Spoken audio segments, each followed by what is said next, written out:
ਹੁੰਦੇ ਹਾਂ TRP ਦੀ ਦੌੜ ਵਿੱਚ ਸ਼ਾਮਿਲ। ਅਸੀਂ ਕਰਦੇ ਹਾਂ ਹਰ ਉਸ ਮੁੱਦੇ ਤੇ ਗੰਭੀਰ ਸੁਹਿਰਦ, ਨਿਰਪੱਖ ਅਤੇ ਬੇਬਾਕ ਚਰਚਾ ਜੋ ਤੁਹਾਡੀ ਅਤੇ ਸਾਡੀ ਸਭ ਦੀ ਜ਼ਿੰਦਗੀ ਨੂੰ ਕਰਦੇ ਨੇ ਪ੍ਰਭਾਵਿਤ। ਹਰ ਰੋਜ਼ ਦੁਨੀਆ ਭਰ ਵਿੱਚ ਬੈਠੇ ਸੂਝਵਾਨ ਵਿਦਵਾਨ ਮਹਿਮਾਨਾਂ ਨਾਲ ਹੁੰਦੀ ਹੈ ਗੱਲਬਾਤ, ਤਾਂ ਕਿ ਦਰਪੇਸ਼ ਮਸਲਿਆਂ ਨੂੰ ਸਮਝ ਕੇ ਅਸੀਂ ਆਪਣੀ ਜ਼ਿੰਦਗੀ ਨੂੰ ਦੇ ਸਕੀਏ ਸਹੀ ਸੇਧ। ਵੇਖਣਾ ਨਾ ਭੁੱਲਣਾ TV ਪੰਜਾਬੀ ਦੁਨੀਆ prime time with TV Punjabi ਦੁਨੀਆ, ਆਪਣੀ ਬੋਲੀ ਆਪਣਾ ਮਾਣ।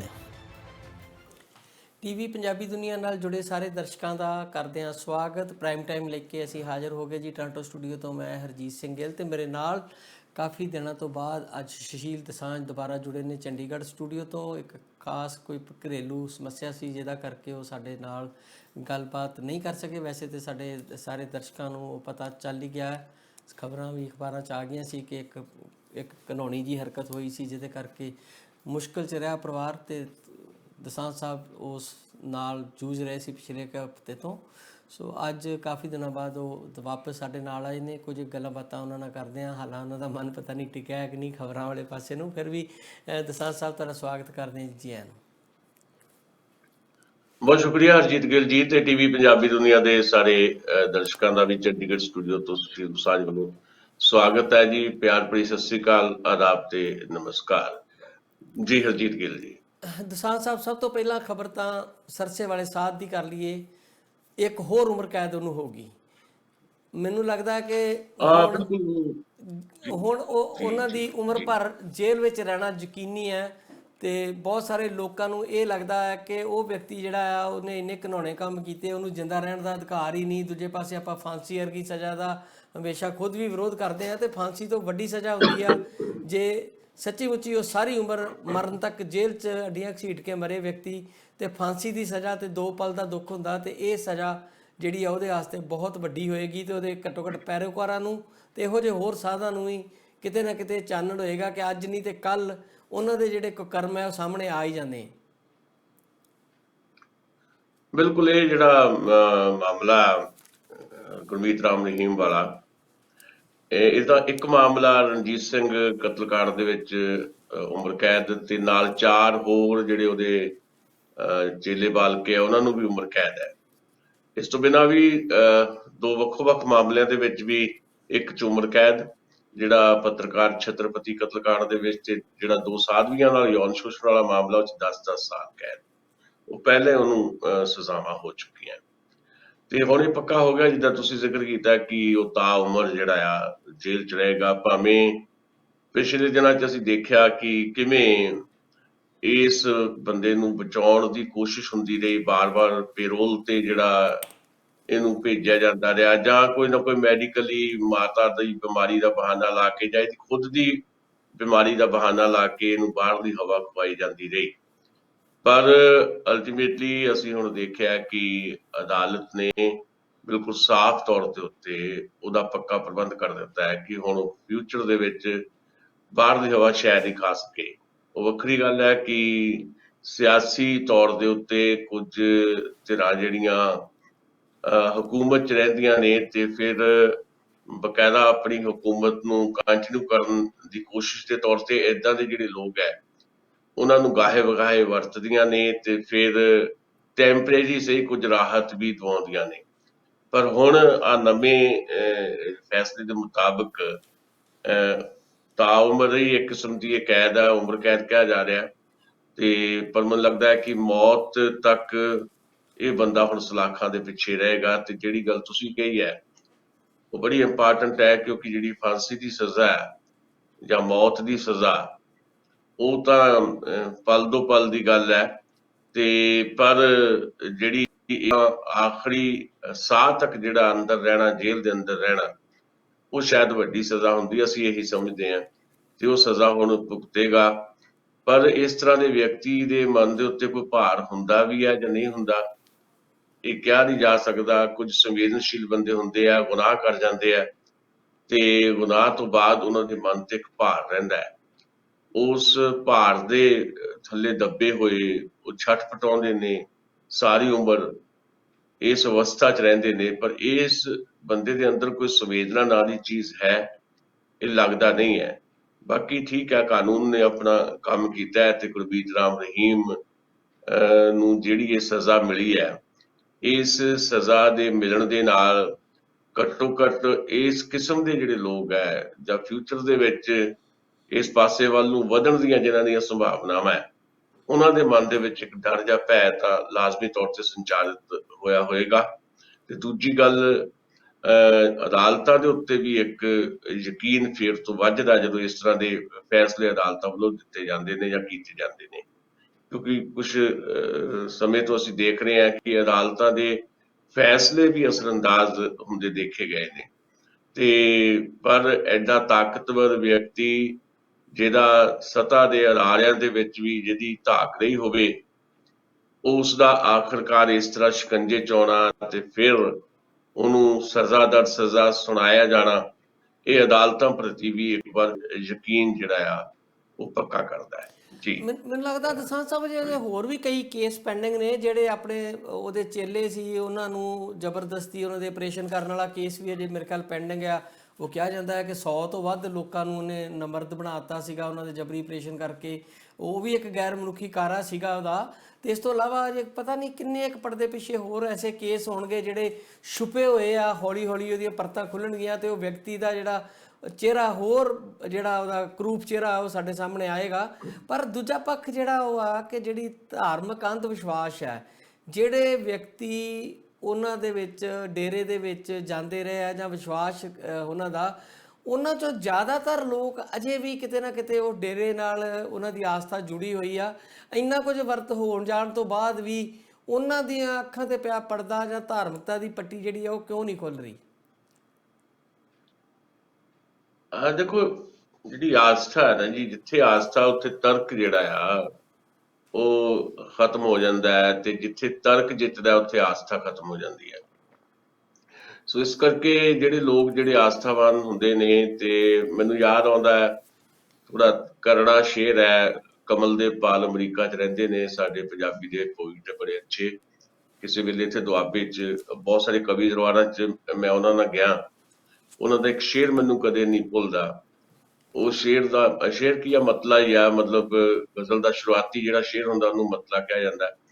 ਉਹ ਇੱਕ ਗਜ਼ਲ ਦਾ ਉਹਨਾਂ ਦਾ ਮਤਲਾ ਹੈ ਕਿ ਰਜ਼ਾ ਵਿੱਚ ਲੋਕ ਜੋ ਰਹਿੰਦੇ ਉਹਨਾਂ ਦੇ ਸਿਰ ਨਹੀਂ ਹੁੰਦੇ, ਰਜ਼ਾ ਵਿੱਚ ਲੋਕ ਜੋ ਰਹਿੰਦੇ ਉਹਨਾਂ ਦੇ ਸਿਰ ਨਹੀਂ ਹੁੰਦੇ, ਹਵਾ ਦੀ ਹੈ ਗਤੀ ਆਪਣੀ, ਹਵਾ ਦੇ ਪਰ ਨਹੀਂ ਹੁੰਦੇ। ਸੋ ਠੀਕ ਹੈ, ਕਿਸੇ ਨੂੰ ਇਹ ਮਤਲੇ ਦਾ ਪਹਿਲਾ ਜਿਹੜਾ ਮਿਸਰਾ ਆ ਉਹ ਬਹੁਤ ਤਕਲੀਫ ਦੇ ਸਕਦਾ ਹੈ ਕਿ ਇਹ ਸ਼ਾਇਰ ਜਿਹੜਾ ਇਹ ਕਹਿ ਰਿਹਾ ਵੀ ਜਿਹੜੇ ਲੋਕ ਰਜ਼ਾ 'ਚ ਰਹਿੰਦੇ ਨੇ ਉਹਨਾਂ ਦੇ ਸਿਰ ਨਹੀਂ ਹੁੰਦੇ। ਇਹ ਸਾਬਤ ਹੁੰਦਾ ਹੈ, ਅਸਲ ਦੇ ਵਿੱਚ ਇਹ ਗੱਲ ਸਾਬਤ ਹੁੰਦੀ ਹੈ ਜਿਹੜੀ ਗੱਲ ਤੁਸੀਂ ਕਹੀ ਹੈ ਵੀ ਇਹ ਜਿਹੜਾ ਗੁਰਮੀਤ ਰਾਮ ਰਹੀਮ ਹੈ, ਇਹਦੇ 'ਚ ਆਸਥਾ ਰੱਖਣ ਵਾਲੇ ਲੋਕ ਜਿਹੜੇ ਆ ਉਹ ਹਾਲੇ ਵੀ ਉਸੇ ਤਰ੍ਹਾਂ ਸ਼ਰਧਾਲੂ ਬਣੇ ਹੋਏ ਨੇ।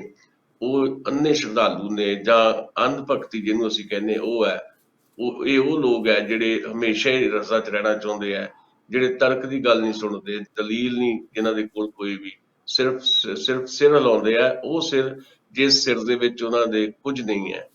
ਸੋ ਇਸ ਸਥਿਤੀ ਦੇ ਵਿੱਚ ਅਸੀਂ ਸਮਝ ਸਕਦੇ ਹਾਂ ਕਿ ਸਾਡੇ ਭਾਰਤ ਵਰਗੇ ਮੁਲਕ ਦੇ ਵਿੱਚ ਮਤਲਬ ਗਿਆਨ ਦੀ, ਵਿਗਿਆਨ ਦੀ, ਤਰਕ ਦੀ ਗੱਲ ਜਿਹੜੀ ਹੈ ਉਹ ਬਹੁਤ ਕਿਤੇ ਪਿੱਛੇ ਰਹਿ ਜਾਂਦੀ ਹੈ। ਤੇ ਇਸ ਤਰ੍ਹਾਂ ਦਾ ਆਸਥਾਵਾਨ ਜਿਹੜਾ ਇੱਕ ਕਿਸਮ ਦਾ ਸਾਡਾ ਸਮਾਜ ਹੈ, ਜਿਹੜਾ ਕੁਝ ਵੀ ਸੋਚੇ ਸਮਝੇ ਬਿਨਾਂ ਸਿਰਫ ਤੇ ਸਿਰਫ ਸਿਰ ਝੁਕਾਉਣਾ ਤੇ ਮੱਥੇ ਰਗੜਨਾ ਹੀ ਜਾਣਦਾ ਹੈ। ਤੇ ਉਹਦੇ ਸਿੱਟੇ ਦੇ ਤੌਰ ਦੇ ਉੱਤੇ ਅਸੀਂ ਦੇਖਦੇ ਹਾਂ ਕਿ ਇੰਨਾ ਕੁਝ ਹੋਣ ਦੇ ਬਾਵਜੂਦ ਲੋਕ ਜਿਹੜੇ ਆ ਉਹ ਹਾਲੇ ਵੀ ਉੱਥੇ ਬਣੇ ਹੋਏ ਆ। ਤੇ ਇਹ ਸਾਡੇ ਸਮਾਜ ਦੀ, ਸਾਡੇ ਭਾਰਤ ਵਰਗੇ ਮੁਲਕ ਦੀ ਤਰਾਸਦੀ ਹੈ। ਤੇ ਇਸ ਤਰਾਸਦੀ ਚੋਂ ਬਾਹਰ ਨਿਕਲਣ ਦਾ ਇੱਕੋ ਇੱਕ ਰਸਤਾ ਗਿਆਨ ਹੈ। ਤੇ ਗਿਆਨ ਜਿਹੜਾ ਆ ਉਹ ਸੱਤਾ 'ਚ ਬੈਠੇ ਲੋਕ ਵੀ ਹਾਸਲ ਨਹੀਂ ਕਰਨ ਦੇਣਾ ਚਾਹੁੰਦੇ ਆਮ ਬੰਦੇ ਨੂੰ। ਦਸਾਂਝ ਸਾਹਿਬ, ਕੱਲਾ ਡੇਰਾ ਸਿਰਸਾ ਦੀ ਗੱਲ ਨਹੀਂ ਆ, ਪੰਜਾਬ ਹਰਿਆਣੇ ਦੇ ਵਿੱਚ ਇਹੋ ਜਿਹੇ ਹਜ਼ਾਰਾਂ ਹੀ ਡੇਰੇ ਨੇ, ਬਹੁਤ ਸਾਰੇ ਹੋਰ ਸਾਧ ਨੇ ਜਿਹੜੇ ਅਜੇ ਉਹਨਾਂ ਦੇ ਚਿਹਰੇ ਉਹ ਸਾਹਮਣੇ ਨਹੀਂ ਆਏ, ਬਹੁਤ ਸਾਰੇ ਸਾਧ ਹੋਣਗੇ। ਤੇ ਜਿੰਨੇ ਲੋਕ ਉਹਨਾਂ 'ਚ ਆਸਥਾ ਰੱਖਦੇ ਆ ਤੇ ਉਹਨਾਂ ਦਾ ਕਹਿਣਾ ਇਹ ਹੁੰਦਾ ਨਹੀਂ ਸਾਡੇ ਬਾਬਾ ਜੀ ਇੱਦਾਂ ਦੇ ਨਹੀਂ ਗਏ, ਉਹ ਤੇ ਪਹੁੰਚੇ ਹੋਏ ਨੇ, ਉਹ ਤੇ ਬ੍ਰਹਮ ਗਿਆਨੀ ਨੇ, ਉਹਨਾਂ ਦੀ ਤੇ ਸਿੱਧੀ ਰੱਬ ਨਾਲ ਗੱਲਬਾਤ ਆ, ਬਾਕੀਆਂ ਦੀ ਉਹ ਗੱਲ ਸਾਨੂੰ ਨਹੀਂ ਪਤਾ, ਪਰ ਸਾਡੇ ਬਾਬਾ ਜੀ ਘੱਟੋ ਘੱਟ ਇੱਦਾਂ ਦੇ ਨਹੀਂ ਗਏ। ਮੈਂ ਆਪਣੇ ਪਰਿਵਾਰਾਂ ਦੇ ਆਲੇ ਦੁਆਲੇ ਵੇਖਦਾ ਵਾਂ ਜਿਨ੍ਹਾਂ ਦੀ ਕਿਤੇ ਨਾ ਕਿਤੇ ਆਸਥਾ ਆ, ਕਿਤੇ ਉਹ ਵੀ ਇਹੋ ਜਿਹੀਆਂ ਹੀ ਗੱਲਾਂ ਕਰਦੇ, ਨਹੀਂ ਜੀ ਤੁਸੀਂ ਇਹਨਾਂ ਨਾਲ ਕਿੱਦਾਂ ਰਲਾਤਾ ਸਾਡੇ ਬਾਬਾ ਜੀ ਨੂੰ। ਯਾਨੀ ਕਿ ਜਿੱਥੇ ਵੀ ਕਿਸੇ ਦੀ ਆਸਥਾ ਆ ਉਹ ਇਸ ਤਰੀਕੇ ਨਾਲ ਗੱਲਾਂ ਕਰਦੇ ਨੇ ਕਿ ਸਾਡੇ ਵਾਲਾ ਬਾਬਾ ਤੇ ਪੂਰਾ ਅਧਿਆਤਮਕ ਗੁਰੂ ਆ ਤੇ ਉਹ ਰੱਬ ਨੂੰ ਮਿਲਿਆ ਹੋਇਆ, ਪਹੁੰਚਿਆ ਹੋਇਆ ਇੱਕ ਮਹਾਨ ਸ਼ਖਸੀਅਤ ਹੈ, ਬਾਕੀਆਂ ਦਾ ਸਾਨੂੰ ਪਤਾ ਨਹੀਂ। ਸੋ ਇਦਾਂ ਦਾ ਉਹਨਾਂ ਦਾ ਭਰਮਜਾਲ ਜਿਹਾ ਬਣਿਆ। ਇੱਕ ਨਹੀਂ ਅਨੇਕਾਂ ਨੇ ਇਦਾਂ ਦੇ, ਇੱਕ ਨਹੀਂ ਅਨੇਕਾਂ। ਬਿਲਕੁਲ ਇਸੇ ਕਰਕੇ ਪੰਜਾਬ ਜਿਹੜਾ ਆ ਜਿਹਦੇ 12,700 ਪਿੰਡ ਹੈ ਤੇ ਲਗਭਗ ਹਰ ਪਿੰਡ ਦੇ ਵਿੱਚ ਹੀ ਇਦਾਂ ਦਾ ਕੋਈ ਨਾ ਕੋਈ ਕਿਸੇ ਨਾ ਕਿਸੇ ਰੂਪ ਦੇ ਵਿੱਚ ਤੁਹਾਨੂੰ ਸਾਧ ਜਿਹਾ ਦਿਖਾਈ ਦਊਗਾ। ਸਾਡੇ ਇੱਕ ਬਜ਼ੁਰਗ ਹੋਏ ਨੇ ਭਾਈ ਬਿਸ਼ਨ ਸਿੰਘ ਦੁਸਾਂਝ, ਬੜੇ ਕਮਾਲ ਦੇ ਬੰਦੇ ਸੀਗੇ। ਉਹ ਕਹਿੰਦੇ ਹੁੰਦੇ ਸੀ ਵੀ ਇੱਥੇ ਸਾਡੇ ਨਾ ਪਿੰਡਾਂ ਦੇ ਵਿੱਚ ਹਰ ਖੂਹ ਤੇ ਇੱਕ ਮਟੀ ਬਣੀ ਹੋਈ ਹੈ, ਪਤਾ ਨਹੀਂ ਇਹ ਲੋਕ ਕਿਹੜੀ ਜੰਗ 'ਚ ਸ਼ਹੀਦ ਹੋਏ ਹੁੰਦੇ ਆ। ਉਹ ਬਸ ਇਸੇ ਤਰ੍ਹਾਂ ਫਿਰ ਇੱਕ ਪਰੰਪਰਾ ਬਣ ਜਾਂਦੀ ਹੈ, ਰਵਾਇਤ ਬਣ ਜਾਂਦੀ ਹੈ। ਤੁਸੀਂ ਇੱਥੇ ਸਾਡੇ ਪਿੰਡਾਂ ਦੇ ਲਾਗੇ ਇੱਕ ਪਿੰਡ ਪੈਂਦਾ ਕੋਟਲੀ, ਜੇ ਤੁਸੀਂ ਫਗਵਾੜੇ ਤੋਂ ਸਾਡੇ ਪਿੰਡ ਵੱਲ ਨੂੰ ਜਾਣਾ ਹੋਵੇ ਤਾਂ ਕੋਟਲੀ ਪਿੰਡ ਪੈਂਦਾ, ਤੇ ਕੋਟਲੀ ਦੇ ਅੱਡੇ ਤੋਂ ਪਹਿਲਾਂ ਹੀ 10 ਮੀਟਰ ਪਹਿਲਾਂ ਹੀ ਸੱਜੇ ਹੱਥ ਅੱਜ ਤੋਂ 40 ਸਾਲ ਪਹਿਲਾਂ ਕੋਈ ਬੰਦਾ ਇਹਦਾ ਟਰੱਕ ਤੇ ਇੱਟਾਂ ਲੈ ਕੇ ਜਾ ਰਿਹਾ ਸੀ ਤੇ ਉਹ 2-4 ਇੱਟਾਂ ਉੱਥੇ ਡਿੱਗ ਗਈਆਂ। ਬਿਲਕੁਲ ਰਿਐਲਿਟੀ ਦੱਸ ਰਿਹਾ ਤੁਹਾਨੂੰ। ਉਹ 2-4 ਇੱਟਾਂ ਉੱਥੇ ਡਿੱਗੀਆਂ ਪਈਆਂ ਸੀ, ਕਿਸੇ ਨੇ ਉੱਥੇ ਹਰਾ ਜਿਹਾ ਕੱਪੜਾ ਰੱਖ ਦਿੱਤਾ ਤੇ ਹੌਲੀ ਹੌਲੀ ਅੱਜ ਉਹ ਬਹੁਤ ਵੱਡਾ ਡੇਰਾ ਬਣਿਆ ਹੋਇਆ। ਉਹ ਅਸੀਂ ਸਾਡੇ ਅੱਖਾਂ ਦੇਖਦਿਆਂ ਉਹ ਡੇਰਾ ਬਣ ਗਿਆ। ਜਿਸ ਅਖਬਾਰ 'ਚ ਮੈਂ ਸ਼ੁਰੂ 'ਚ ਇੱਥੇ ਚੰਡੀਗੜ੍ਹ 'ਚ ਆ ਕੇ ਕੰਮ ਕੀਤਾ ਤੇ 29 ਸੈਕਟਰ ਦੇ ਵਿੱਚ ਦੇਸ਼ ਸੇਵਕ ਅਖਬਾਰ, ਉਹਦੇ ਬਿਲਕੁਲ ਨਾਲ ਇੱਕ ਸਧਾਰਨ ਜਿਹਾ ਵਿਅਕਤੀ ਇੱਕ ਛੋਟੀ ਜਿਹੀ ਝੁੱਗੀ ਪਾ ਕੇ ਬੈਠਾ ਹੁੰਦਾ ਸੀ। 1995 ਦੀ ਗੱਲ ਹੈ। ਤੇ ਉੱਥੇ ਹੌਲੀ ਹੌਲੀ ਲਾਲ ਬੱਤੀ ਵਾਲੀਆਂ ਗੱਡੀਆਂ ਆਉਣੀਆਂ ਸ਼ੁਰੂ ਹੋ ਗਈਆਂ ਤੇ ਅੱਜ ਉਹ ਬਹੁਤ ਵੱਡਾ ਡੇਰਾ ਉੱਥੇ ਬਣਿਆ। ਨਜਾਇਜ਼ ਜ਼ਮੀਨ ਤੇ ਕਬਜ਼ਾ ਹੈ ਤੇ ਉਹ ਉੱਥੇ ਡੇਰਾ ਹੈ। ਇਸ ਵੇਲੇ ਜਿੱਥੇ ਲਾਲ ਬੱਤੀਆਂ ਜਾ ਕੇ ਵਾਲੀਆਂ ਗੱਡੀਆਂ ਖੜਦੀਆਂ, ਲੋਕ ਸੋਚਦੇ ਆ ਵੀ ਇਹ ਤਾਂ ਕੋਈ ਕਰਨੀ ਵਾਲਾ ਬਾਬਾ ਲੱਗਦਾ। ਇਹਦੇ ਮੋਹਾਲੀ ਦੇ ਵਿੱਚ ਜੇ ਤੁਸੀਂ ਮੋਹਾਲੀ ਚਾਹੋ ਤਾਂ ਇੱਕ ਸੜਕ ਦੇ ਬਿਲਕੁਲ ਐਨ ਵਿਚਕਾਰ ਛੋਟੀ ਜਿਹੀ ਇੱਕ ਹਰਾ ਜਿਹਾ ਕੱਪੜਾ ਪਾ ਕੇ ਇੱਕ ਉਹ 4 ਕਿੱਟਾਂ ਰੱਖੀਆਂ ਸੀਗੀਆਂ, ਜਿਹੜਾ ਹੌਲੀ ਹੌਲੀ ਜਿਹੜਾ ਆ ਉਹ ਪੂਰਾ ਡੇਰਾ ਬਣ ਗਿਆ। ਤੇ ਕਿਸੇ ਦੀ ਹਿੰਮਤ ਨਹੀਂ ਵੀ ਉਸ ਸੜਕ ਤੋਂ ਜਿਹੜਾ ਉਹਨੂੰ ਉਠਾ ਕੇ ਕਿਸੇ ਹੋਰ ਥਾਂ ਤੇ ਉਹਨੂੰ ਜਿਹੜਾ ਸ਼ਿਫਟ ਕਰ ਦਿੱਤਾ ਜਾਏ। ਸੜਕ ਦੇ ਬਿਲਕੁਲ ਵਿਚਕਾਰ ਹੈ। ਕਈ ਵਾਰ ਐਕਸੀਡੈਂਟ ਉੱਥੇ ਹੁੰਦੇ ਆ, ਪਰ ਮੋਹਾਲੀ ਦਾ ਪ੍ਰਸ਼ਾਸਨ ਉਹਨੂੰ ਚੱਕਣ ਵਾਸਤੇ ਜਿਹੜਾ ਆ ਉਹ ਐਡੀ ਹਿੰਮਤ ਨਹੀਂ ਕਰ ਸਕਦਾ। ਸੜਕ ਸਾਈਡ ਨੂੰ ਕਰ ਦਿੱਤੀ ਗਈ ਹੈ, ਪਰ ਐਕਸੀਡੈਂਟਾਂ ਦਾ ਉਹ ਪੂਰੇ ਦਾ ਪੂਰਾ ਕਾਰਨ ਹੈ। ਆਲੇ ਦੁਆਲੇ ਭਾਵੇਂ ਉਹਨਾਂ ਨੇ ਬਹੁਤ ਸਾਰੇ ਲੋਹੇ ਦੇ ਉਹ ਗੱਡੇ ਹੋਏ ਆ, ਵੱਡੇ ਵੱਡੇ ਖੰਭੇ, ਪਰ ਉੱਥੇ ਹਾਦਸੇ ਅਕਸਰ ਹੁੰਦੇ ਆ। ਇਹ ਸਾਡੇ ਮਤਲਬ 1-2 ਐਗਜ਼ਾਮਪਲਸ ਜਿਹੜੀਆਂ ਮੈਂ ਦਿੱਤੀਆਂ, ਏਦਾਂ ਦੀਆਂ ਦੇਸ਼ ਦੇ ਵਿੱਚ, ਭਾਰਤ ਦੇ ਵਿੱਚ ਕਰੋੜਾਂ ਐਗਜ਼ਾਮਪਲਸ ਨੇ, ਕਰੋੜਾਂ। ਤੇ ਮੈਂ ਤੁਹਾਡੇ ਕੋਲ ਜਾਣਨਾ ਚਾਹੁੰਦਾ, ਲੋਕਾਂ ਦੀ ਮਨੋਅਵਸਥਾ ਵੱਖਰੇ ਵੱਖਰੇ ਇਲਾਕਿਆਂ 'ਚ ਵੱਖਰੀ ਵੱਖਰੀ ਹੈ। ਮੈਨੂੰ ਏਦਾਂ ਲੱਗਦਾ ਹੈ ਕਿ ਜਿੱਦਾਂ ਤੁਹਾਡੇ ਦੁਆਬੇ ਦੇ ਵਿੱਚ ਆ ਤੇ ਆ ਜਿਹੜਾ ਤੁਸੀਂ ਹਰੇ ਕੱਪੜੇ ਵਾਲਾ ਕਹਿ ਰਹੇ ਹੋ, ਪੀਰਾਂ ਫਕੀਰਾਂ ਦੀਆਂ, ਨਕੋਦਰ ਵਾਲੀਆਂ, ਦੂਜੀਆਂ ਤੀਜੀਆਂ ਜਗ੍ਹਾ ਜ਼ਿਆਦਾ ਨੇ। ਜੇ ਮਾਲਵੇ 'ਚ ਚਲ ਜਾਈਏ ਤੇ ਉੱਥੇ ਚਿੱਟ ਕਪੜੀਏ ਸਾਧ ਜ਼ਿਆਦਾ ਨੇ। ਆ ਜਿਹੜੇ ਲੋਕਾਂ ਨੂੰ ਪਿੱਛੇ ਲਾਈ ਫਿਰਦੇ ਨੇ, ਸਿੱਖ ਧਰਮ ਦੇ ਬਹੁਤ ਸਾਰੇ ਇੱਦਾਂ ਦੇ ਬਾਬੇ ਨੇ, ਲੰਬੇ ਲੰਬੇ ਚੋਲੇ ਪਾਏ ਹੋਏ ਨੇ ਦੂਜੇ ਆ। ਮਾਝੇ ਦੀ ਸਥਿਤੀ ਕੁਝ ਹੋਰ ਆ। ਮਾਝੇ 'ਚ ਕੋਈ ਮਿਲਿਆ ਜੁਲਿਆ ਜਿਹਾ ਲੱਗਦਾ ਕਿ ਉੱਥੇ ਕੁਝ ਕਾਰ ਸੇਵਾ ਵਾਲਿਆਂ ਦਾ ਪ੍ਰਭਾਵ ਹੁੰਦਾ ਹੈ ਤੇ ਉਹ ਵੀ ਸਾਧ ਹੀ ਨੇ। ਉਹ ਬੋਰੀਆਂ ਸੁੱਟ ਜਾਂਦੇ ਨੇ, ਜਿੱਦਾਂ ਹੁਣ ਸੀਜ਼ਨ ਆਇਆ ਵਾ ਜਬਰੀ ਲੋਕਾਂ ਕੋਲ ਗ੍ਰਾਹੀ ਕਰਨ ਵਾਲਾ ਕੰਮ ਟੈਕਸ, ਤੇ ਇਸ ਤਰ੍ਹਾਂ ਹੀ ਕਣਕ ਦੇ ਵੇਲੇ ਆਉਂਦੇ ਨੇ। ਮਾਝੇ ਦੀ ਸਥਿਤੀ ਕੁਝ ਹੋਰ ਤਰ੍ਹਾਂ ਦੀ, ਮਾਨਸਿਕ ਅਵਸਥਾ ਦੁਆਬੇ ਦੀ ਕੁਝ ਹੋਰ ਆ। ਤੇ ਮਾਲਵਾ, ਜਿੱਥੇ ਇੱਕ ਪਾਸੇ ਅਸੀਂ ਮਾਲਵੇ ਨੂੰ ਵੇਖ ਰਹੇ ਲੀਡ ਕਰਦਾ ਪੰਜਾਬ ਦੇ ਜਿਹੜੇ ਅਜੋਕੇ ਮਸਲੇ ਆ ਉਹਨਾਂ ਨੂੰ ਅੱਗੇ ਹੋ ਕੇ, ਔਰ ਮਾਲਵੇ 'ਚ ਸਮਰੱਥਾ ਵੀ ਆ, ਵੱਡਾ ਇਲਾਕਾ, ਜ਼ਿਆਦਾ ਉੱਥੋਂ ਕੈਂਡੀਡੇਟ ਚੁਣੇ ਜਾਂਦੇ ਨੇ, ਜ਼ਿਆਦਾ ਉੱਥੇ ਵਸੋਂ ਜ਼ਿਆਦਾ ਆ, ਤੇ ਉਹ ਕੋਈ ਤਬਦੀਲੀ ਲਿਆਉਣ ਦੇ ਵੀ ਸਮਰੱਥ ਲੋਕ ਨੇ। ਇੱਕ ਪਾਸੇ ਇਦਾਂ ਦਾ ਹਾਲਾਤ ਹੈ, ਦੂਜੇ ਪਾਸੇ ਸਾਧਾਂ ਦੇ ਟੋਲੇ ਵੀ ਉੱਥੇ ਜ਼ਿਆਦਾ ਤੁਰੇ ਫਿਰਦੇ ਆ। ਇਹ ਮੇਰੀ ਸਮਝ ਤੋਂ ਬਾਹਰ ਆ। ਇਹ ਵੱਖਰੇ ਵੱਖਰੇ ਲੋਕਾਂ ਦਾ ਮਾਨਸਿਕਤਾ ਇਦਾਂ ਦੀ ਕਿਵੇਂ ਆ? ਹਰਿਆਂ ਵਾਲੇ ਹੈਗੇ ਆ, ਮਾਝੇ 'ਚ ਵੀ ਹੈਗੇ ਹਰੇ ਕੱਪੜੇ ਵਾਲੇ, ਪਰ ਜ਼ਿਆਦਾਤਰ ਦੁਆਬੇ 'ਚ ਇਹ ਚੱਲਣੇ ਆ। ਦੇਖੋ, ਮਾਲਵਾ ਤਾਂ ਅੱਧਾ ਪੰਜਾਬ ਹੈ ਨਾ ਜੀ। 69 ਸੀਟਾਂ ਨੇ ਵਿਧਾਨ ਸਭਾ ਦੀਆਂ, 117 ਦੇ ਵਿੱਚੋਂ 69 ਜਿਹੜੀਆਂ ਵਿਧਾਨ ਸਭਾ ਦੀਆਂ ਸੀਟਾਂ ਜਿਹੜੀਆਂ ਮਾਲਵੇ ਦੇ ਵਿੱਚ ਹੈ। ਸੋ ਮਾਲਵਾ ਹਰ ਮਾਮਲੇ 'ਚ ਲੀਡ ਕਰਦਾ। ਮਾਲਵਾ ਜਿਹੜਾ ਆ, ਉੱਥੇ ਸਿਆਸਤਦਾਨ ਵੀ ਜਿਹੜੇ ਬਹੁਤੇ ਮੁੱਖ ਮੰਤਰੀ ਵੀ ਤੁਹਾਨੂੰ ਪਤਾ ਹੈ ਕਿ ਮਾਲਵੇ 'ਚ ਹੋਏ ਆ, ਤੇ ਵੱਡੇ ਵੱਡੇ ਸਿਆਸਤਦਾਨ ਵੀ ਮਾਲਵੇ 'ਚ ਹੋਏ ਆ। ਤੇ ਮਾਲਵਾ ਜਿਹੜਾ ਪੜ੍ਹਨ ਦੀ ਰੁਚੀ ਵੀ ਜਿਹੜੀ ਆ ਸਭ ਤੋਂ ਜ਼ਿਆਦਾ ਮਾਲਵੇ ਦੇ ਵਿੱਚ ਹੈ। ਉਹਦੇ ਕਈ ਕਾਰਨ ਹੋ ਸਕਦੇ ਆ, ਜਿੱਦਾਂ ਕਿਉਂਕਿ ਕਾਫੀ ਪਛੜਿਆ ਇਲਾਕਾ ਰਿਹਾ ਮਾਲਵਾ, ਤੇ ਮਨੋਰੰਜਨ ਦੇ ਸਾਧਨ ਉਸ ਰੂਪ ਦੇ ਵਿੱਚ ਸ਼ਾਇਦ ਦੁਆਬੇ ਦੇ ਮੁਕਾਬਲੇ ਨਹੀਂ ਕਦੀ ਵੀ ਰਹੇ। ਤੇ ਫਿਰ ਉਹਨਾਂ ਕੋਲ ਇੱਕੋ ਇੱਕ ਸਾਧਨ ਹੁੰਦਾ ਸੀ ਵੀ ਚਲੋ ਜਿਹੜੇ ਥੋੜੇ ਬਹੁਤ ਅੱਖਰ ਗਿਆਨ ਦੇ ਜਿਹੜੇ ਲੋਕ ਜਾਣੂ ਹੁੰਦੇ ਸੀ ਤੇ ਉਹ ਫਿਰ ਪੜ੍ਹਦੇ ਸੀ, ਸਾਹਿਤ ਪੜ੍ਹਦੇ ਸੀ। ਤੇ ਹੁਣ ਮੇਰਾ ਤਾਂ ਆਪਣਾ ਐਕਸਪੀਰੀਅੰਸ ਵੀ ਹੈ ਵੀ ਜਿਹੜਾ ਅਸੀਂ ਮੈਗਜ਼ੀਨ ਕੱਢਦੇ ਆ ਉਹਦਾ 65% ਜਿਹੜਾ ਸਾਡਾ ਮੈਗਜ਼ੀਨ ਹੈ ਉਹ ਮਾਲਵੇ 'ਚ ਵਿਕਦਾ ਹੈ।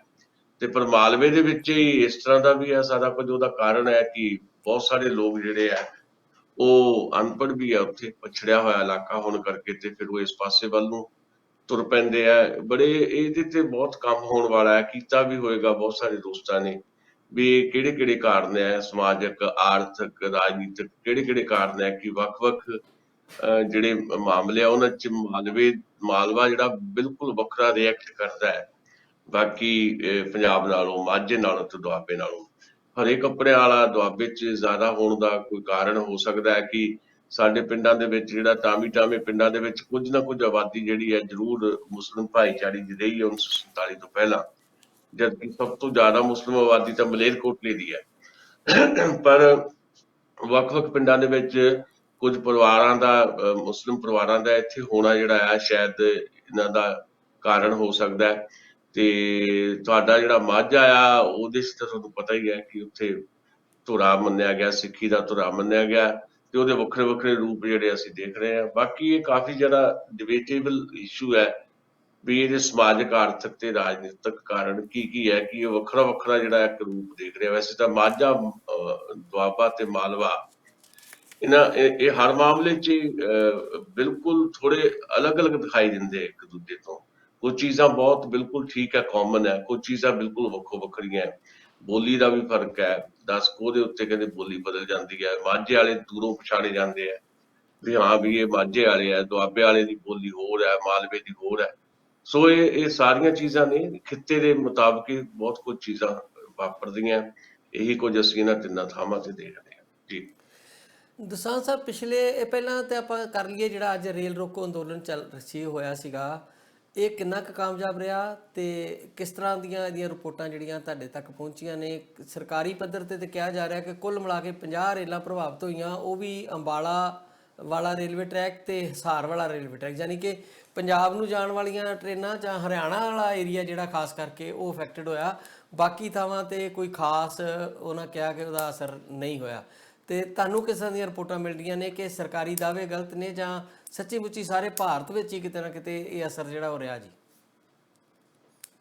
ਦੇਖੋ, ਅਸਰ ਤਾਂ ਸਾਰੇ ਭਾਰਤ ਵਿੱਚ ਰਿਹਾ। ਇਹ ਜ਼ਰੂਰ ਹੈ ਕਿ ਜਿਹੜੇ ਬਾਕੀ ਸੂਬਿਆਂ ਦੇ ਵਿੱਚ ਸ਼ਾਇਦ ਉਸ ਤਰ੍ਹਾਂ ਦਾ ਅਸਰ ਨਹੀਂ, ਜਿਸ ਤਰ੍ਹਾਂ ਦਾ ਅਸਰ ਰੇਲ ਰੋਕੋ ਅੰਦੋਲਨ ਦਾ ਪੰਜਾਬ ਜਾਂ ਹਰਿਆਣਾ ਜਾਂ ਰਾਜਸਥਾਨ ਦੇ ਹਿੱਸਿਆਂ 'ਚ ਰਿਹਾ।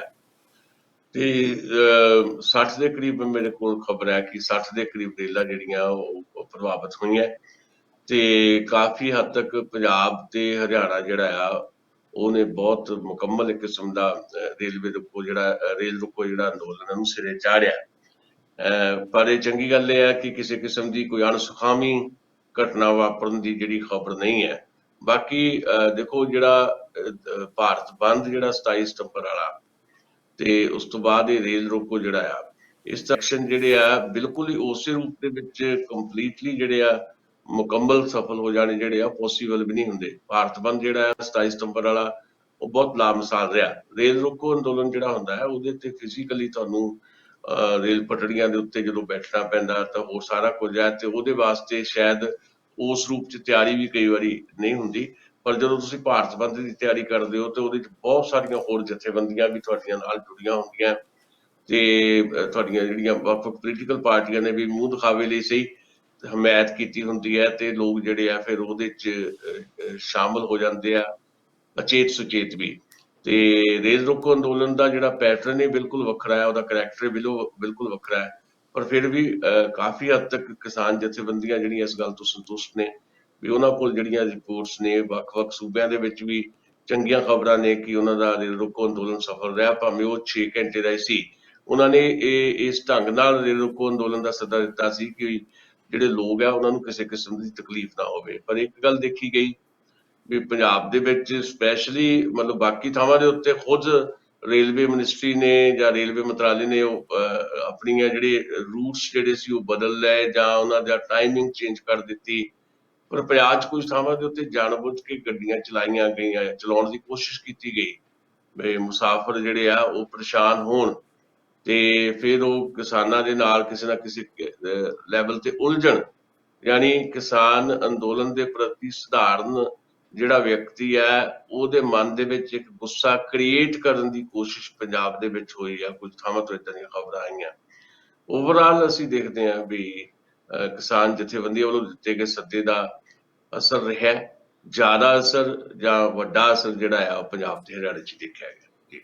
ਜੀ ਇਹ ਕੋਈ ਅੰਦਾਜ਼ਾ ਹੈ ਕਿ ਭਾਰਤ ਵਿੱਚ ਜੇ ਨੰਬਰ ਦੇ ਹਿਸਾਬ ਨਾਲ ਵੇਖੀਏ, ਜਿੱਦਾਂ ਤੁਸੀਂ ਕਹਿ ਰਹੇ ਹੋ ਕਿ 60 ਸਰਕਾਰ ਕਹਿ ਰਹੀ ਹੈ ਕਿ 50 ਰੇਲਾਂ ਅਫੈਕਟਡ ਹੋਈਆਂ, ਕਿੰਨੀਆਂ ਕੁ ਰੇਲਾਂ ਪਰ ਡੇ ਦੇ ਹਿਸਾਬ ਨਾਲ ਇਦਾਂ ਨਿਕਲਦੀਆਂ ਹੋਣਗੀਆਂ? ਮੈਨੂੰ ਤਾਂ ਲੱਗਦਾ ਹਜ਼ਾਰਾਂ 'ਚ ਹੋਣਗੀਆਂ। ਬਿਲਕੁਲ ਹਜ਼ਾਰਾਂ 'ਚ ਹੋਣਗੀਆਂ। ਜੇ ਅੱਜ ਤੋਂ ਲਗਭਗ 20 ਸਾਲ ਪਹਿਲਾਂ ਮੈਂ ਕਿਤੇ ਪੜ੍ਹਿਆ ਸੀ ਵੀ ਭਾਰਤ ਦੇ ਵਿੱਚ ਰੋਜ਼ 1 ਕਰੋੜ ਲੋਕ ਜਿਹੜੇ ਆ ਉਹ ਰੇਲ 'ਚ ਸਫ਼ਰ ਕਰਦੇ ਆ। ਹੁਣ ਉਹ ਲਗਭਗ 2 ਕਰੋੜ ਦੀ ਗਿਣਤੀ ਹੋਏਗੀ। 2 ਕਰੋੜ ਲੋਕ ਲਗਭਗ ਭਾਰਤ ਦੇ ਵਿੱਚ ਰੇਲਾਂ 'ਚ ਰਹਿੰਦੇ ਆ ਤੇ ਫਿਰ ਤੁਸੀਂ ਦੇਖ ਸਕਦੇ ਹੋ ਵੀ ਕਿੰਨੀ ਗਿਣਤੀ ਹੋ ਸਕਦੀ ਹੈ ਰੇਲ ਗੱਡੀਆਂ ਦੀ। ਭਾਵੇਂ ਐਕਚੁਅਲ ਸਾਡੇ ਕੋਲ ਉਹਦੀ ਫਿਗਰ ਨਹੀਂ ਹੈ, ਗਿਣਤੀ ਨਹੀਂ ਹੈ ਵੀ ਕਿੰਨੀਆਂ ਰੇਲ ਗੱਡੀਆਂ ਰੋਜ਼ ਚੱਲਦੀਆਂ ਹੋਣਗੀਆਂ, ਤੇ ਪਰ ਹਜ਼ਾਰਾਂ ਦੀ ਤਾਦਾਦ ਲਾਜ਼ਮੀ ਤੌਰ ਤੇ ਹੋਏਗੀ। ਤੇ ਇਹ ਕੋਈ ਛੋਟਾ ਨਹੀਂ ਹੈ, ਸਾਡਾ ਸਟਰਕਚਰ ਬਹੁਤ ਵੱਡਾ ਹੈ ਰੇਲਵੇ। ਇਸ ਕਰਕੇ ਗਿਣਤੀ ਤਾਂ ਮੈਂ ਨਹੀਂ ਦੱਸ ਸਕਦਾ, ਪਰ ਸਾਡੀ ਜਿੱਦਾਂ ਸਧਾਰਨ ਵਿਅਕਤੀ ਦੀ ਜਿਹੜੀ ਯਾਤਰਾ ਕਰਨ ਦੀ ਸਭ ਤੋਂ ਮਹੱਤਵਪੂਰਨ ਜਿਹੜਾ ਤਰੀਕਾ ਹੈ ਉਹ ਰੇਲ ਹੀ ਹੈ ਤੇ ਸਭ ਤੋਂ ਸਸਤਾ ਵੀ ਹੈ। ਇਸ ਕਰਕੇ ਆਮ ਜਿਹੜਾ ਭਾਰਤੀ ਹੈ, ਸਧਾਰਨ ਜਿਹੜਾ ਭਾਰਤੀ ਬੰਦਾ ਆ, ਉਹ ਰੇਲ ਗੱਡੀ 'ਚ ਸਫ਼ਰ ਕਰਨਾ ਜਿਹੜਾ ਹੈ ਉਹ ਸੁਰੱਖਿਅਤ ਵੀ ਸਮਝਦਾ ਹੈ ਤੇ ਉਹਨੂੰ ਲੱਗਦਾ ਹੈ ਕਿ ਮੇਰੇ ਹਾਣ ਦਾ ਵੀ ਹੈ ਜਾਂ ਮੇਰੀ ਜਿਹੜੀ ਹੈਸੀਅਤ ਹੈ ਆਰਥਿਕ ਤੌਰ ਦੇ ਉੱਤੇ ਉਹਨੂੰ ਵੀ ਇਹ ਸੂਟ ਕਰਦਾ ਹੈ। ਸੋ ਰੇਲ ਬਹੁਤ ਮਹੱਤਵਪੂਰਨ ਹੈ।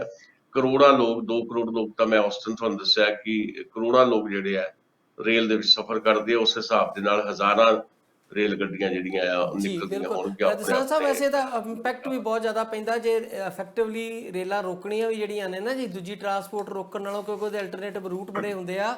ਟ੍ਰੇਨਾਂ ਨੂੰ ਰੋਕਣਾ ਜ਼ਿਆਦਾ ਮਤਲਬ ਸੰਭਵ ਹੁੰਦਾ ਆ ਜੇ ਥੋੜ੍ਹਾ ਜਿਹਾ ਜੋਸ਼ ਹੋਵੇ, ਦੂਜੇ ਥਾਂ ਤੇ ਜੇ ਮੋਬਿਲਾਈਜੇਸ਼ਨ ਹੋਵੇ ਤੇ ਟਰੈਕ ਨੂੰ ਤੇ ਇੱਕ ਜਗ੍ਹਾ ਰੋਕਤਾ ਜਾਵੇ ਤੇ ਸਾਰੇ ਪਾਸੇ ਦੀਆਂ ਰੇਲਾਂ ਬੰਦ ਹੋ ਜਾਂਦੀਆਂ। ਉਹਨਾਂ ਦੇ ਬਹੁਤ ਸਾਧਨ ਘੱਟ ਹੁੰਦੇ ਆ ਕਿ ਅਲਟਰਨੇਟਿਵ। ਤੁਸੀਂ ਪੰਜਾਬ ਤੋਂ ਹੀ ਲੈ ਲਓ, ਅੰਮ੍ਰਿਤਸਰ ਤੋਂ ਅੰਬਾਲੇ ਜਾਂ ਦਿੱਲੀ ਨੂੰ ਜਾਣ ਵਾਲੀਆਂ ਗੱਡੀਆਂ ਦੇ ਕਿੰਨੇ ਅਲਟਰਨੇਟਿਵ ਰੂਟ ਨੇ। ਇੱਕ ਧੂਰੀ ਪਟਿਆਲੇ ਵਾਲਾ ਰੂਟ ਹੈਗਾ ਤੇ ਇਹ ਇੱਕ ਜਿਹੜਾ ਨਵਾਂ ਟਰੈਕ ਬਣਿਆ ਜਿਹਨੂੰ ਆ ਮੋਹਾਲੀ ਵਾਲਾ ਟਰੈਕ ਆ, ਵੀ ਇੱਧਰੋਂ ਪਾ ਕੇ ਫਿਰ ਉਹਨੂੰ ਲਿਆਉਣਾ ਤੇ ਅੰਬਾਲੇ ਹੀ ਆ ਨਾ ਜੀ, ਤੇ ਨਿਕਲ ਨਹੀਂ ਸਕਦੀਆਂ। ਜੇ ਮਤਲਬ ਥੋੜ੍ਹਾ ਜਿਹਾ ਇਹਨੂੰ ਹੋਰ ਮੋਬਿਲਾਈਜ਼ ਕੀਤਾ ਜਾਵੇ ਚੰਗੀ ਤਰ੍ਹਾਂ ਤੇ ਕੋਈ ਵੀ ਟ੍ਰੇਨ ਜਿਹੜੀ ਆ ਉਹ ਨਹੀਂ ਸੀ ਚੱਲ ਸਕਦੀ। ਮੇਰਾ ਕਹਿਣ ਦਾ ਭਾਵ ਵੀ ਜੇ ਹਜ਼ਾਰਾਂ ਦੇ ਵਿੱਚੋਂ 50 ਜਾਂ 60 ਗੱਡੀਆਂ ਨੂੰ ਰੋਕਿਆ ਗਿਆ ਤੇ ਫਿਰ ਵਾਕਿਆ ਹੀ ਫਿਰ ਸਰਕਾਰ ਦੀ ਇਹ ਕਹਿਣਾ ਕਿ ਪਾਰਸ਼ਲੀ ਥੋੜ੍ਹਾ ਜਿਹਾ ਅਸਰ ਹੋਇਆ, ਬਹੁਤ ਵੱਡਾ ਅਸਰ ਨਹੀਂ ਕਹਿ ਸਕਦੇ ਇਹਨੂੰ।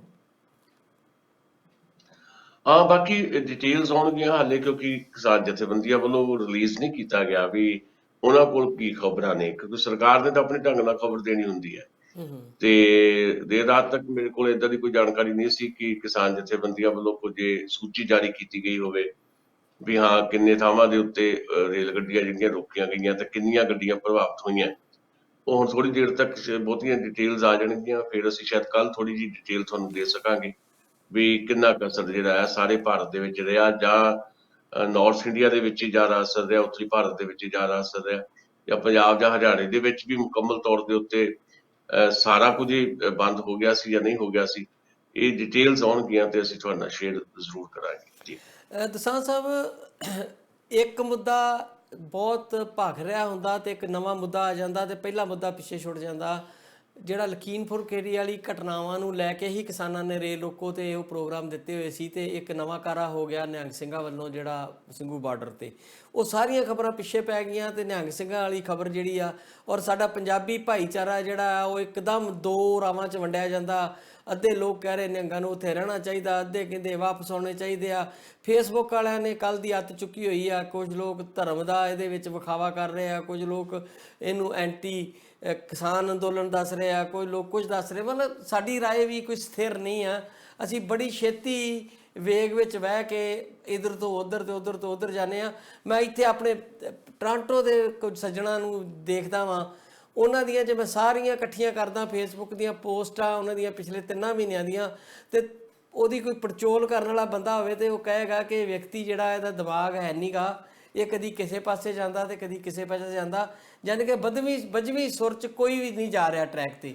ਅੱਜ ਕੁਝ ਗੱਲ ਹੋਰ ਹੋ ਰਹੀ ਹੁੰਦੀ ਤੇ ਲੋਕ ਉਧਰ ਉਲਰ ਜਾਂਦੇ, ਅਗਲੇ ਦਿਨ ਦੂਜੇ ਪਾਸੇ ਤੁਰ ਪੈਂਦੇ ਆ। ਸਾਡੇ ਇੱਥੇ ਫੇਸਬੁੱਕ ਵਾਲੇ ਅੱਜ ਕੱਲ੍ਹ ਤੇ ਇੰਟਰਨੈਸ਼ਨਲ ਲੈਵਲ ਤੇ ਹੀ ਸਾਰੇ ਇੱਕ ਦੂਜੇ ਨੂੰ ਜਾਣਦੇ ਆ, ਪਰ ਕੁਝ ਕੁ ਲੋਕ ਜਿਹੜੇ ਆ ਬਹੁਤ ਐਕਟਿਵ ਰਹਿਣ ਵਾਲੇ, ਤੇ ਉਹਨਾਂ ਦੀਆਂ ਕਈ ਵਾਰ ਜਿਹੜੀਆਂ ਪੋਸਟਾਂ ਪੜ੍ਹ ਕੇ ਨਾ ਅਜੀਬ ਲੱਗਦਾ ਹੈ ਕਿ ਲੋਕ ਕਿਹੜੀ ਸੋਚ ਦੇ ਮਾਲਕ ਨੇ। ਬਿਲਕੁਲ ਤੁਸੀਂ ਠੀਕ ਕਹਿ ਰਹੇ ਹੋ। ਦੇਖੋ ਪਤਾ ਕੀ ਹੈ ਜੀ, ਜਿਹੜੇ ਕੁਝ ਸੁਵਿਧਾ ਸਾਨੂੰ ਮਿਲੀ ਹੈ ਖਾਸ ਤੌਰ ਤੇ ਸੋਸ਼ਲ ਮੀਡੀਆ ਦੇ ਉੱਤੇ ਆਪਣੀ ਗੱਲ ਕਹਿਣ ਦੀ, ਉਹ ਜਦੋਂ ਅਸੀਂ ਸਹੀ ਗੱਲ ਹੈ ਤੁਹਾਡੀ ਵੀ, ਤੁਸੀਂ ਇੱਕ ਵਿਅਕਤੀ ਨੂੰ ਵੀ ਫੜ ਲਓ ਤੇ ਉਹਨੂੰ ਪੜਚੋਲ ਕਰੋ 2-4-5 ਮਹੀਨੇ ਦੀ, ਤੁਹਾਨੂੰ ਲੱਗੇਗਾ ਕਿ ਇਹ ਵਿਅਕਤੀ ਅਸਥਿਰ ਵਿਅਕਤੀ ਹੈ, ਵੀ ਇਹ ਕਿਤੇ ਨਹੀਂ ਹੈ, ਕਦੀ ਕਿੱਧਰ ਤੇ ਕੋਈ ਉਹਦੀ ਆਪਣੀ ਜਿਹੜੀ ਆ ਕਮਿਟਮੈਂਟ ਜਾਂ ਕਹਿ ਲਓ ਵੀ ਉਹਦੀ ਕੋਈ ਆਪਣੀ ਕੋਈ ਵਿਚਾਰ, ਕੋਈ ਇੱਕ ਸਥਿਰ ਕਿਸਮ ਦੇ ਵਿਚਾਰ, ਭਾਵੇਂ ਵਿਚਾਰ ਸਥਿਰ ਹੋਣੇ ਕੋਈ ਬਹੁਤੀ ਚੰਗੀ ਗੱਲ ਵੀ ਨਹੀਂ ਹੁੰਦੀ, ਵਿਚਾਰਾਂ ਨੇ ਹੌਲੀ ਹੌਲੀ ਜਿਹੜਾ ਆ ਬਦਲਣਾ ਵੀ ਹੁੰਦਾ ਹੈ, ਪਰ ਉਹ ਕਿਸ ਰੁਖ ਬਦਲ ਰਹੇ ਆ, ਉਹ ਬਦਲਣ ਦਾ ਜਾਂ ਵਿਚਾਰ ਜੇ ਅੱਗੇ ਨੂੰ ਚੱਲ ਵੀ ਰਹੇ ਆ ਤੇ ਉਹਨਾਂ ਦਾ ਬੇਸਿਕ ਜਿਹੜਾ ਬੇਸ ਕੀ ਹੈ, ਉਹਦਾ ਕੇਂਦਰ ਬਿੰਦੂ ਕੀ ਹੈ, ਉਹਦੇ 'ਚ ਇਹ ਸਾਰੀ ਚੀਜ਼ਾਂ ਦੇਖਣ ਵਾਲੀਆਂ ਹੁੰਦੀਆਂ।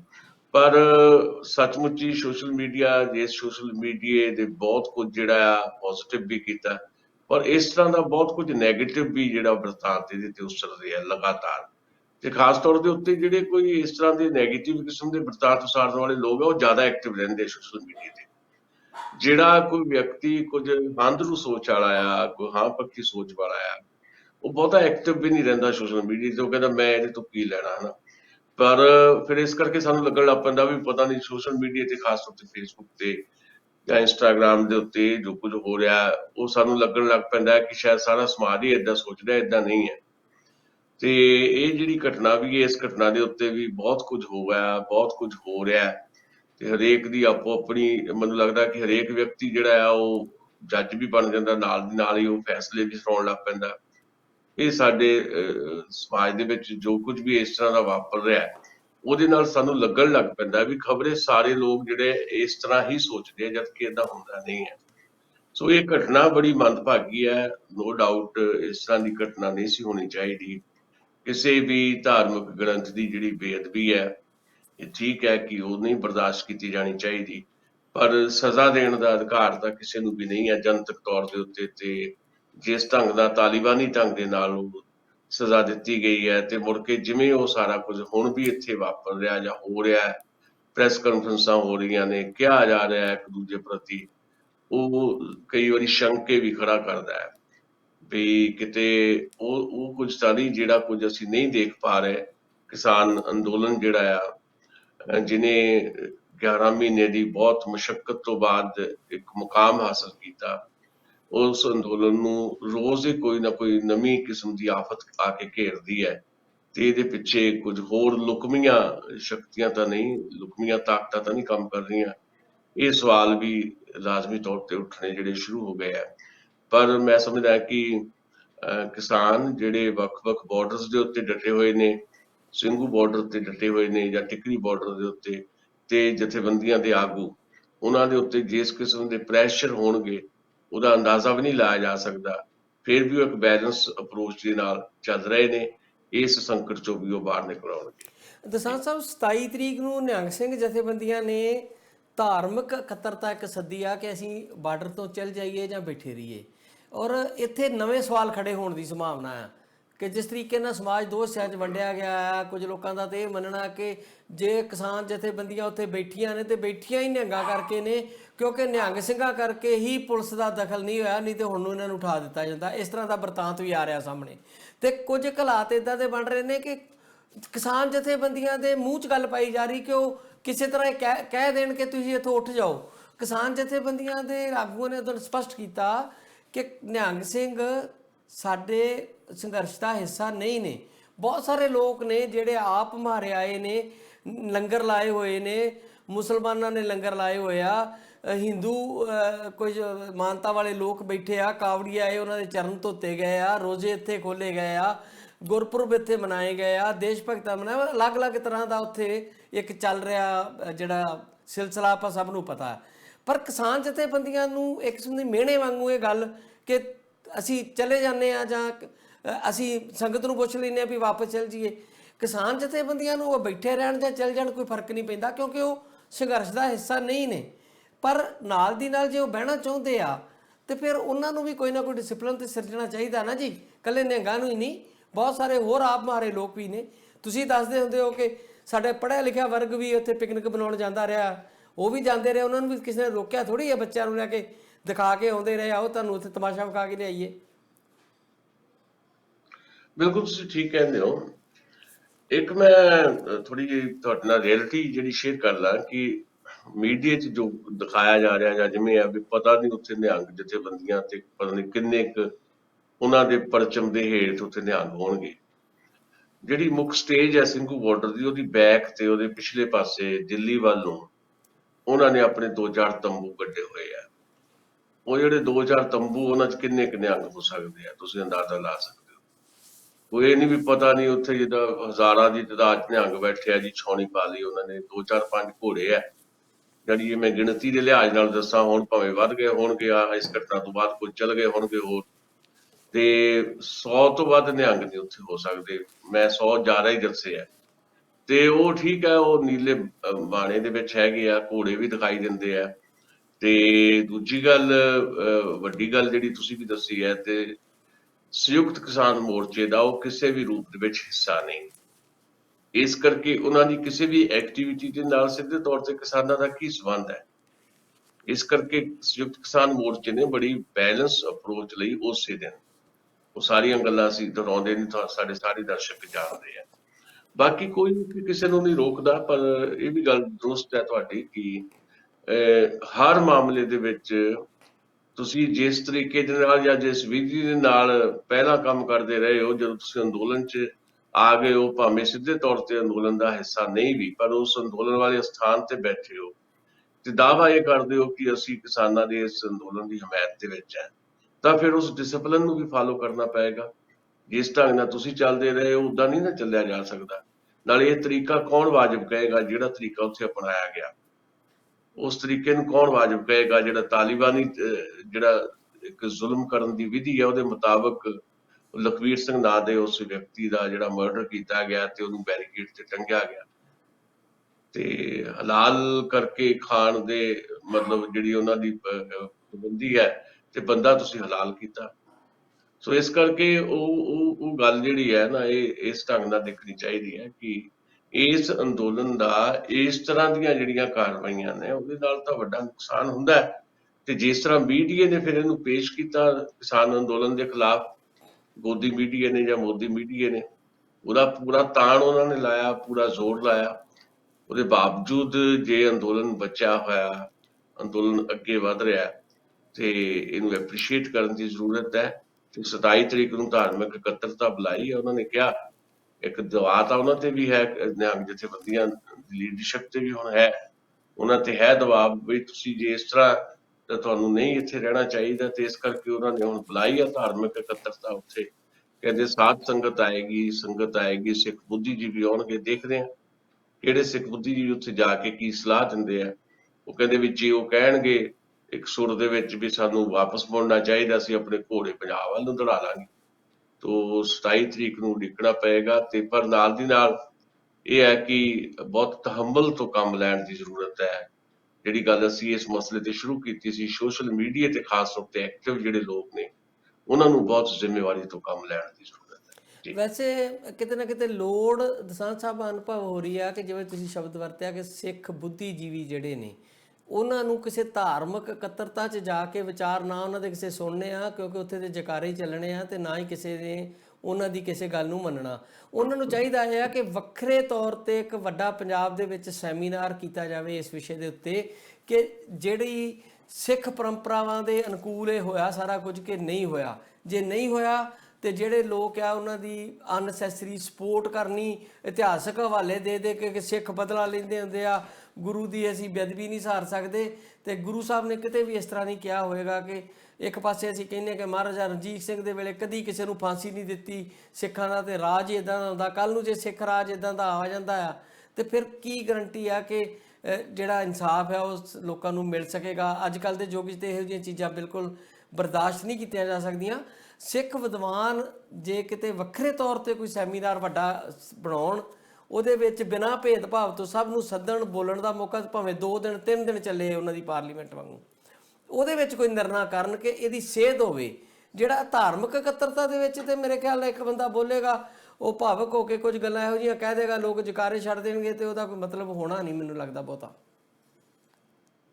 ਹਾਂ ਬਿਲਕੁਲ, ਇਹਦੇ ਚ ਨਾ ਜੀ ਦੇਖੋ, ਇਹਦੇ ਚ ਕੋਈ ਬਹੁਤ ਵੱਡੀ ਧਾਰਮਿਕ ਇਕੱਤਰਤਾ ਕਰਨ ਦੀ ਬਹੁਤੀ ਜ਼ਰੂਰਤ ਵੀ ਨਹੀਂ ਸੀ। ਜੇ ਸਿਆਣਪ ਕੀਤੀ ਜਾਂਦੀ ਤਾਂ ਇਸ ਇਸ਼ੂ ਦੇ ਉੱਤੇ 5-7 ਜਿਹੜੀਆਂ ਵੱਖ-ਵੱਖ ਜਿਹੜੀਆਂ ਉਹ ਸਹੀ ਸਮਝਦੇ ਸੀ ਸ਼ਖਸੀਅਤਾਂ ਨਾਲ ਮਿਲ ਕੇ ਬੈਠ ਕੇ ਵਿਚਾਰ ਕਰਕੇ ਇਹਨੂੰ ਤੁਰੰਤ ਇਹਦੇ ਤੇ ਡਿਸੀਜਨ ਲੈਣਾ ਚਾਹੀਦਾ ਸੀ, ਫੈਸਲਾ ਕਰਨਾ ਚਾਹੀਦਾ ਸੀ। 2 ਹੀ ਫੈਸਲੇ ਇਹਦੇ ਚੋਂ ਨਿਕਲ ਸਕਦੇ ਆ, ਜਾਂ ਤਾਂ ਫਿਰ ਉਹ ਅਨੁਸ਼ਾਸਨ ਦੇ ਵਿੱਚ ਰਹਿਣ, ਇਸ ਤਰ੍ਹਾਂ ਦੀਆਂ ਘਟਨਾਵਾਂ ਜਿਹੜੀਆਂ ਆ ਉਹ ਭਵਿੱਖ ਦੇ ਵਿੱਚ ਨਾ ਵਾਪਰਨ, ਇਹਦਾ ਪੱਕਾ ਉਹ ਪ੍ਰਬੰਧ ਕਰਨ, ਜਾਂ ਫਿਰ ਉਹਨਾਂ ਨੂੰ ਲੱਗਦਾ ਹੈ ਕਿ ਉਹਨਾਂ ਨੇ ਆਪਣੇ ਵਿਧੀ ਵਿਧਾਨ ਦੇ ਨਾਲ ਚੱਲਣਾ, ਜਿਹੜਾ ਵਿਧੀ ਵਿਧਾਨ ਕਿਤੇ ਉਹਨਾਂ ਕੋਲ ਲਿਖਤੀ ਨਹੀਂ ਹੈ, ਬਸ ਇੱਕ ਸ਼ੈਲੀ ਜਿਹੀ ਬਣਾ ਲਈ ਉਹਨਾਂ ਨੇ, ਤੇ ਫਿਰ ਉਹ ਜਾਣ ਭਾਈ ਇੱਥੋਂ। ਫਿਰ ਇੱਥੇ ਦਾ ਕਿਸਾਨ ਅੰਦੋਲਨ ਦਾ ਨੁਕਸਾਨ ਹੁੰਦਾ। ਦਸਾਂਝ ਸਾਹਿਬ ਕੱਲੇ ਨਿਹੰਗ ਸਿੰਘਾਂ ਦਾ ਮਸਲਾ ਨਹੀਂ, ਬਹੁਤ ਸਾਰੀਆਂ ਹੋਰ ਉੱਥੇ ਤਾਕਤਾਂ ਵੀ ਬੈਠੀਆਂ ਹੋਈਆਂ ਨੇ ਜਿਹੜੀਆਂ ਲਗਾਤਾਰ ਕਿਸਾਨ ਲੀਡਰਾਂ ਤੇ ਦਬਾਅ ਬਣਾ ਰਹੀਆਂ ਨੇ ਕਿ ਅਸੀਂ ਤੁਹਾਡੀ ਫੇਵਰ 'ਚ ਇੱਥੇ ਬੈਠੇ ਹੋਏ ਆ ਤੇ ਸਾਨੂੰ ਵੀ ਇਸ ਸੰਘਰਸ਼ ਦਾ ਹਿੱਸਾ ਮੰਨਿਆ ਜਾਵੇ। ਸਣੇ ਦੀਪ ਸਿੱਧੂ ਵਾਲੀ ਜਿਹੜੀ ਆ ਤਾਕਤਾਂ ਸੀ ਉਹਦੇ ਪਿੱਛੇ, ਉਹ ਵੀ